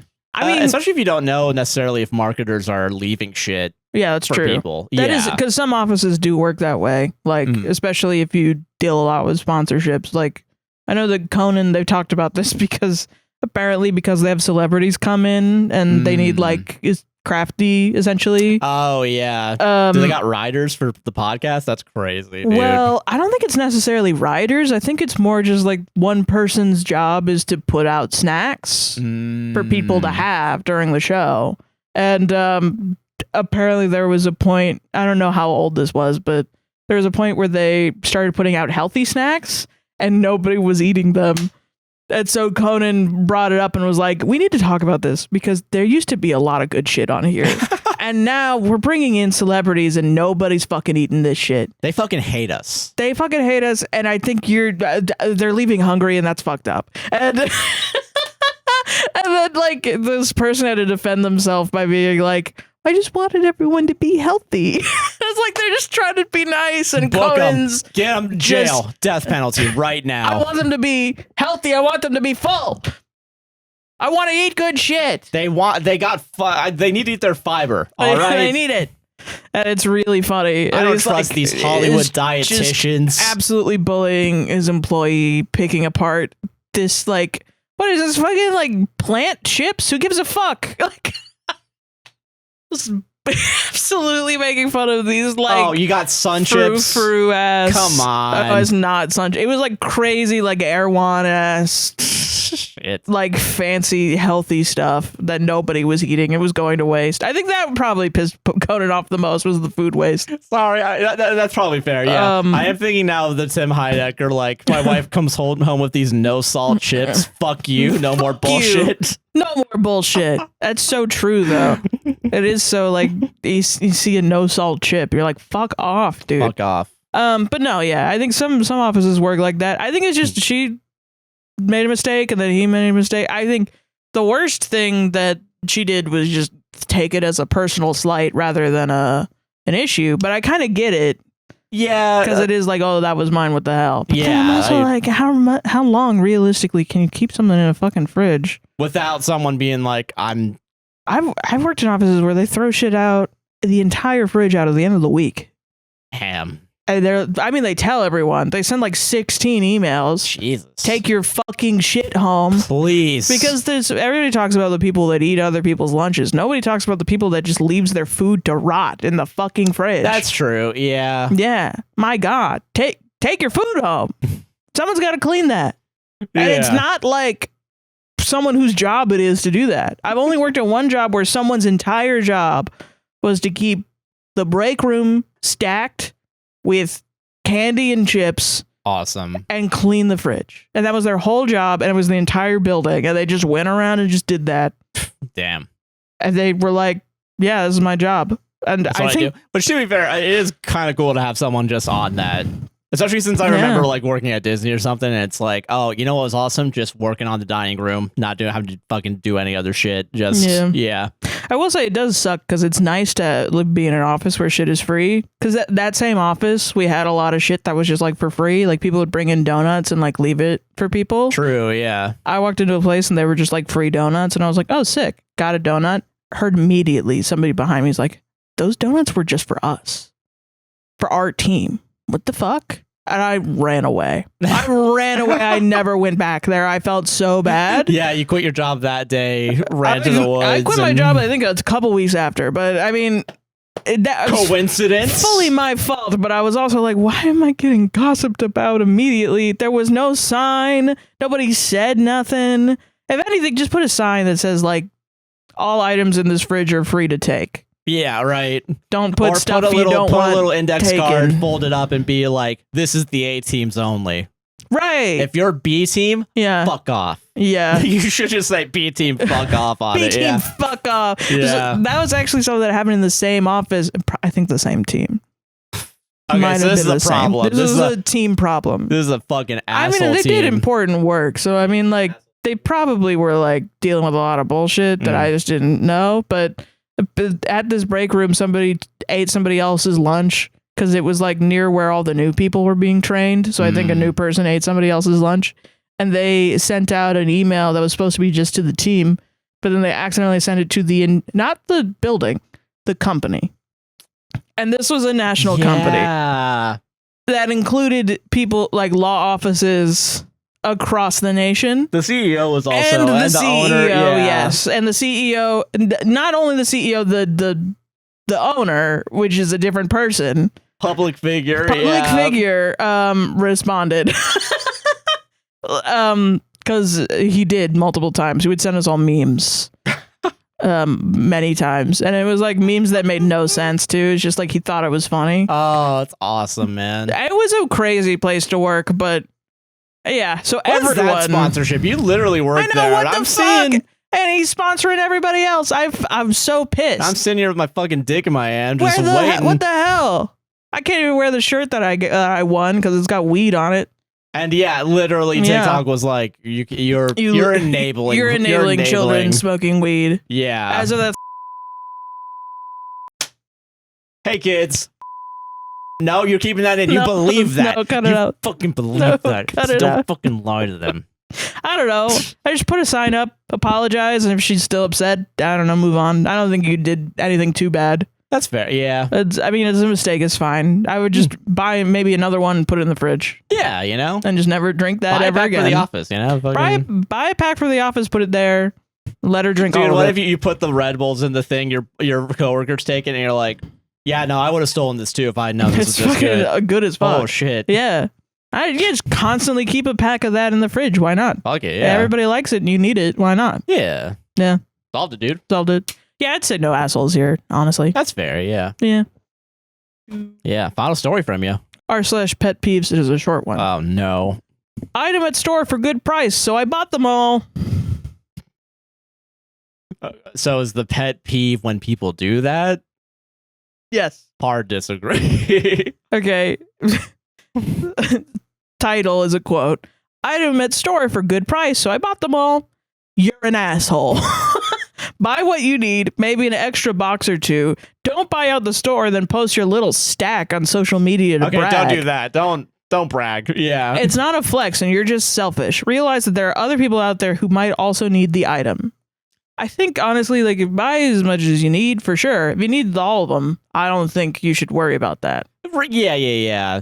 I do. Okay, and maybe I'm a little too bit much like my parents, where like they buy literally stocks worth of shit. Yeah. Like, I They go will. to Costco. Yeah. So I mean, They're not if you're buying going to in a Costco, store. yeah, you Yeah. know, like I feel like if you want a bunch of shit, you'd go to a Costco or a Costco like. Don't go to a small store and then buy out the whole place. I feel like. Yeah, I feel like if I went to the string shop that you used to work at and I bought all the violins, I'm kind of a dick. I'm kind of a. You'd be a dick to the workers because then they'd be like, "What the fuck are we gonna do? The schools need to rent instruments and we don't have any." Fuck them. Yeah, Kids want to learn art and beauty in the world. Fucking fuck that. kill them. I need 6 million violins. Yeah, exactly. Yeah. Okay, yeah, this one. The poverty mindset and prepper mindset are hard to shake. I grew up with both. If something is a really good deal and non-perishable, it's hard not to listen to the little voice in my head screaming to buy all of it and stock up. And I get that because I think it is a symptom of like growing up and not having it. Yes. Yeah.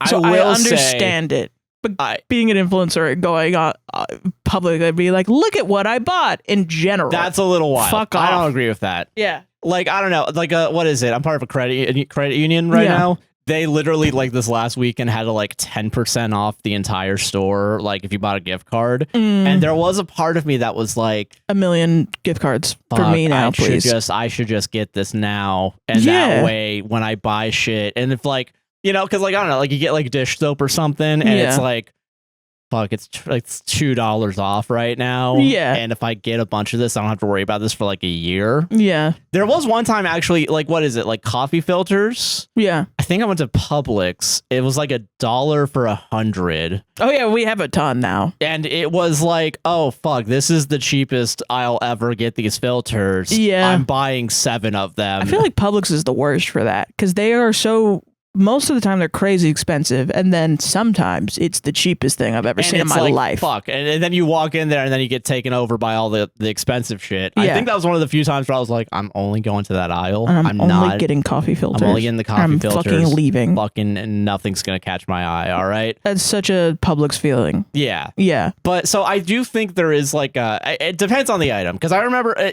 this might be a side effect too of seeing everyone panic buy in 2020. Someone else mentioned that in the comments as well. Yeah. I can recognize that 2020 very specifically. That was a crazy fucking time. Yeah. When everyone, because I remember going into a Walmart. Oh yeah, dude.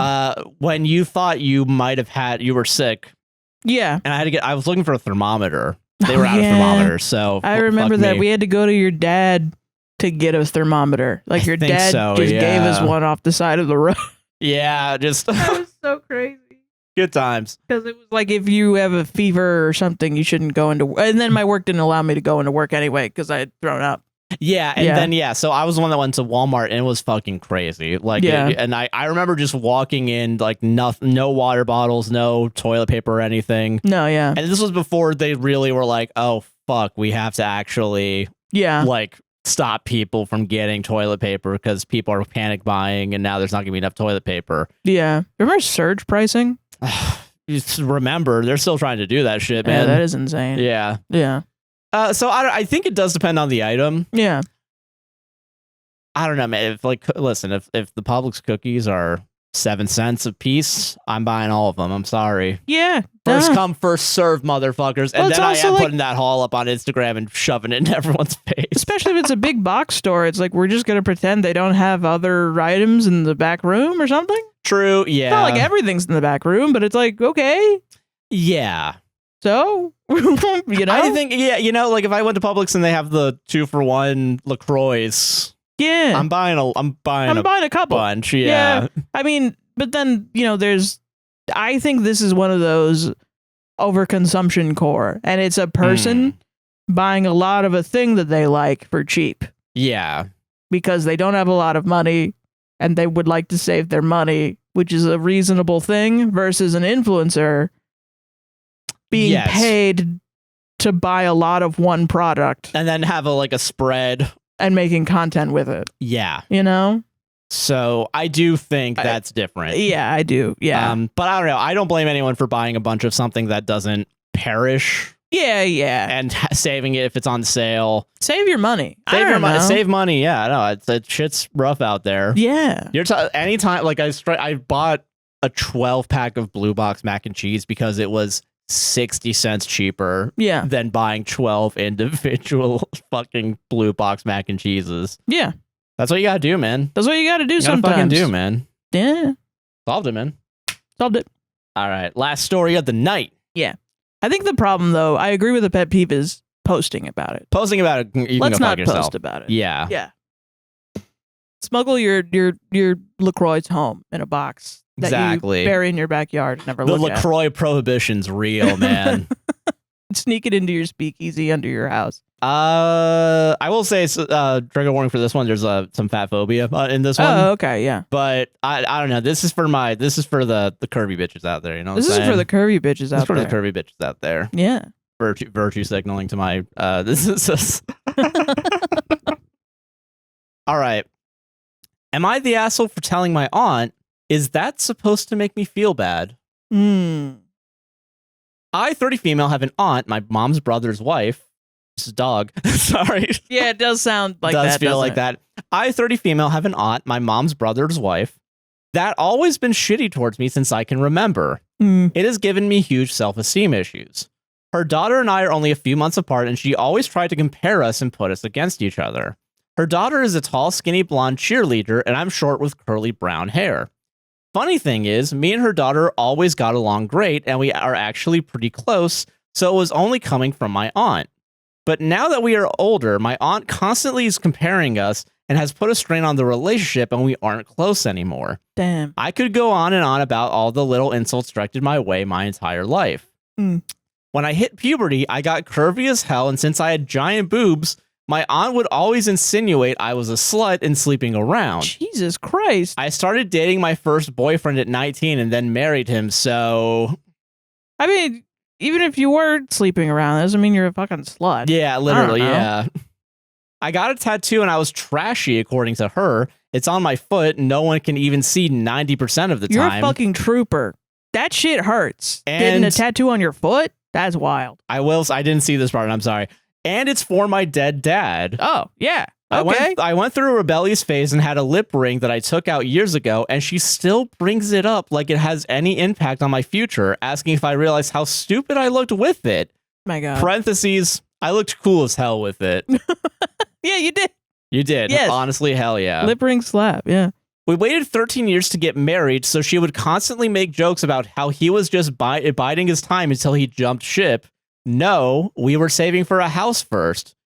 She didn't believe that someone as handsome and successful would go for me.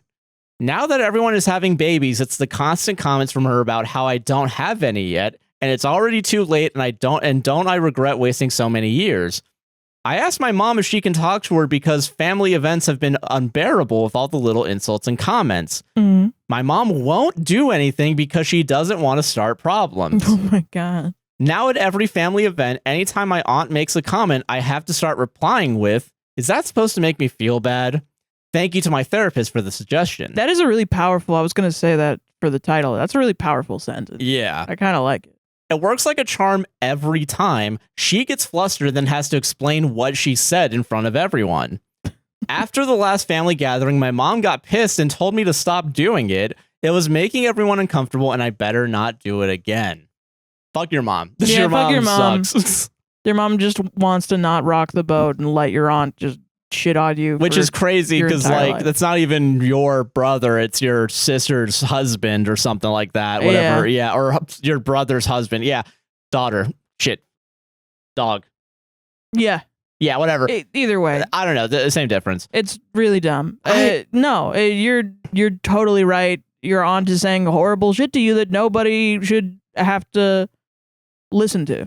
Yeah. At all. I feel like it's shitty that, like, the attempt at, like, normalizing it, you know, where it's like, oh, I'm going to keep doing this. Oh, I have a daughter. I'm going to compare you to my daughter. To the point where it fucks up your relationship is crazy. No, yeah, that's fucked up, I guess. Some people just do. I don't know. Like, my dad, before he passed, was constantly like, oh, your niece Emma has a job. And you don't have a job.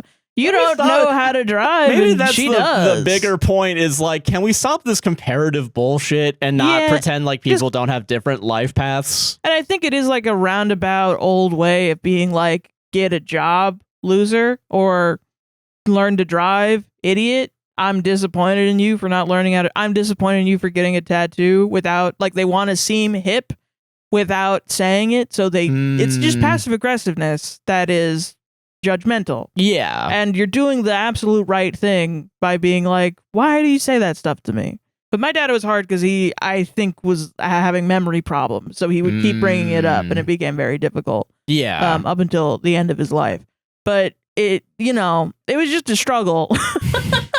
It's just hard to deal with. And some people are just judgmental and rude and insecure. And that sounds like her problem. Yeah, I agree with that. And it's like, I don't know. It sucks because I have nieces my mom would talk shit about to me all the time. And it was definitely one of those situations where my mom would talk shit about literally everyone. So she was talking shit about me too. And she would talk about talk shit about me in front of everybody else at family events as well. And then turn around afterwards and be like, this. This all happened. Look at this family gossip. Some people I think they don't know how to interact with their family without gossiping. Yeah. And being a piece of shit. And it sucks ass because it does affect your life. I don't know. Yeah, but you should not go to family events then. I honestly would tell you, don't go to family events if she's gonna be there. Yeah, especially for some fucking reason. Like, like the not rocking the boat. I feel like passive aggressiveness is like is a poison. The worst shit. It sucks ass. Like that you could go because of the passive. It's the passiveness part of it where it feels like it's not enough to make a big deal about, quote unquote. Yeah, but there is another half of that phrase, the aggressiveness. Which is why that sentence is so good, because then it's like, I'm genuinely confused. Please elaborate. Please elaborate. Do you want me to feel bad, or what do you mean? Yeah. You know, like maybe just be like, okay, I'm not going to say that. What do you mean? What do you mean by that? What do you mean by that? Yeah. Explain more. Is there a judgment you're trying to make on me right now? Yeah. Perhaps. Because I disagree. I'm with your judgment. Yeah. Honestly, another thing too, I feel like it's like, hey, remember all those times you were wrong? Hey, remember when you said this guy was gonna fucking... And that's the problem with passive aggressiveness, because then if you start doing that, then you're the one that started the conflict. And even though she's the one that baited it's like, you. Oh, God. And I think what's, we all talk about rage baiting. Yeah. That is essentially what that is. And we talked about this a while ago, I'm sure. I feel like I'm in a deja vu loop that's on the camera. Can I be honest with you? Every time we do the show, I'm in deja vu. I'm positive we had this exact conversation multiple times. We had this exact story, word for word, actually. Including you saying that to me. And this happening. I'm losing my mind. Okay. Anyway, I don't know. I don't know what's real anymore. But no, yeah, I think either don't go or continue doing it. And if everyone genuinely is like, we don't like you standing up for yourself, maybe think, why the fuck does my family want me to get bullied? Yeah. For my entire life until my aunt fucking dies. Yeah. And then I can dance on her grave and everyone's going to be like, that's a little inappropriate. That's a bit much. A bit much. Like, I don't know. I think that's the thing that it wasn't all the shitty things stacked up over the years that made me not want to hang out, not want to be in contact with my family anymore. It was the realization that they're not going to change. Yeah. And I'm just going to have to live. I just should expect to live with this for the rest of my life. Yeah, the two paths are either I stay, deal with this, and which become I did, the person that they would respect, or do what I want in my own life. Yeah. And just, I don't fucking want to hear it. Yeah. I don't fucking want to hear it. No, I 100% agree, man. Yeah. I don't know, man. Can we all just stop being judgmental? Yeah. I say on the Reddit podcast. It says more about her than it says anything about you. But you also don't have to deal with it. No, 100% not, man. Lots of people say that and then they're like, just don't worry about... No. You shouldn't have to deal with it because it will affect your life. Yeah. Yeah. If enough time someone's going to chip away at your self-esteem... then it's not worth it. It's fucked up. It's hard as fuck to get back. You're dealing with this for over a decade? Yeah, no. Fucking... You're good. Yeah, you're good. You got our approval. There's nothing wrong with you. There's nothing wrong with you. Honestly, it's good that you also know, like, I look good with that fucking nose ring. Yeah. I fucking rock that shit. Lip ring, sorry. So you didn't remember. I did, because I pay attention to women. Hit me up instead.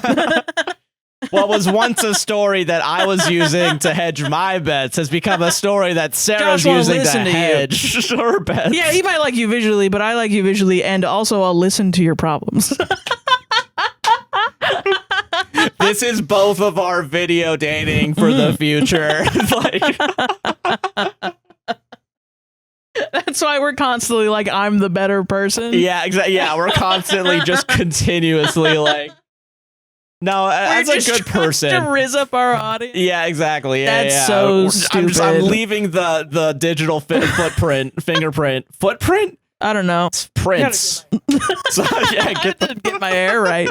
Hold on, sorry. Fuck. Just real quick. Hold on. Hold on. Oh, hold on. Muscles. Oh yeah. Oh, you want to play that game? Oh, you want to play that game?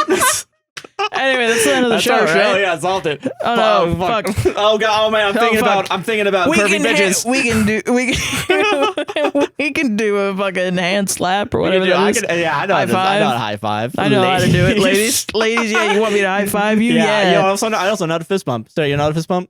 See, I did that. That was cool. That was I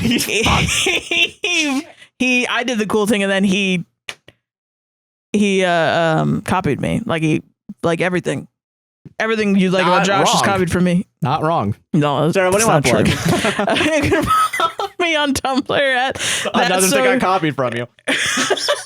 You can follow me on Tumblr at thatsoheron, THATSOHERON.tumblr.com. That's THATSOHERON.tumblr.com. And also on Blue Sky and Instagram. It's the same thing. Yeah. I'm Joshua Chinland on most things. A guy nicknamed JC on Twitch. I stream Tuesdays, sometimes Fridays, 5 p.m. Eastern. APWSTR on TikTok. A podcast will save this on Instagram. Don't forget to like, comment, subscribe, hit the gosh darn bell, rate us 5 stars on Apple and Spotify podcasts. Hype the video on YouTube. Share the podcast with everybody. I've been seeing you guys have been leaving nice comments on Reddit, recommending us. So thank you. Thank you to those. Yeah. Which also means I read the Reddit comments. So fucking act up. Act right. Don't act up, actually. Don't That's act bad. Up. That's bad. Act correct. Act down. Come correct. Okay. I know all your usernames. You're in the database. Yeah. But don't forget to like, comment, You're subscribe, in the SQL. Yeah. JSON database. I'm in the FPT near modem. Yeah, I know how to code. Yeah, I know coding languages. Josh just makes up letters. Yeah. FTP's a real thing. Fucking Sarah's calling and Sarah's lying. One of the best qualities about me is that I'm wrong, and it's kind of cute. Yeah, you can correct me whenever you I'm want. wrong all the time. Yeah, you can. Yeah, you can gently guide me in whatever direction. Yeah, you can mold me. Yeah. You mog, motherfucker. Patreon, buy me a coffee, those websites, APWSTR, merch down in the descriptions, Bomba's affiliate link down in the description as well. Don't forget to check out our mutual aid links as well. They are inside of our link tree. Thank you all for watching. Enjoy the rest of your day. We'll see you in the next one. Yeah, bye-bye. Bye.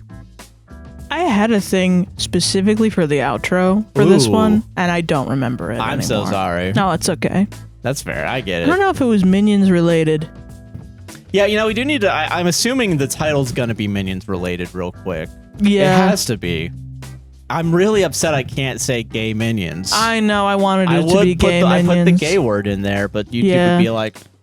But just I don't below. know. Maybe below. Bello Mendy. It could be Bello Mendy. That is like such a good... It's got the title cadence. Yeah, it does. Yeah.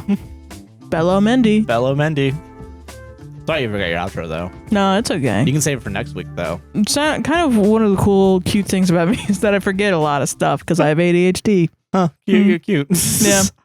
I won't forget anything about you. Oh, snap, dude. Oh, snap, got you. Hell yeah, that was good. That was fucking smooth. Yeah. Oh, yeah. I'm sweating bullets over here.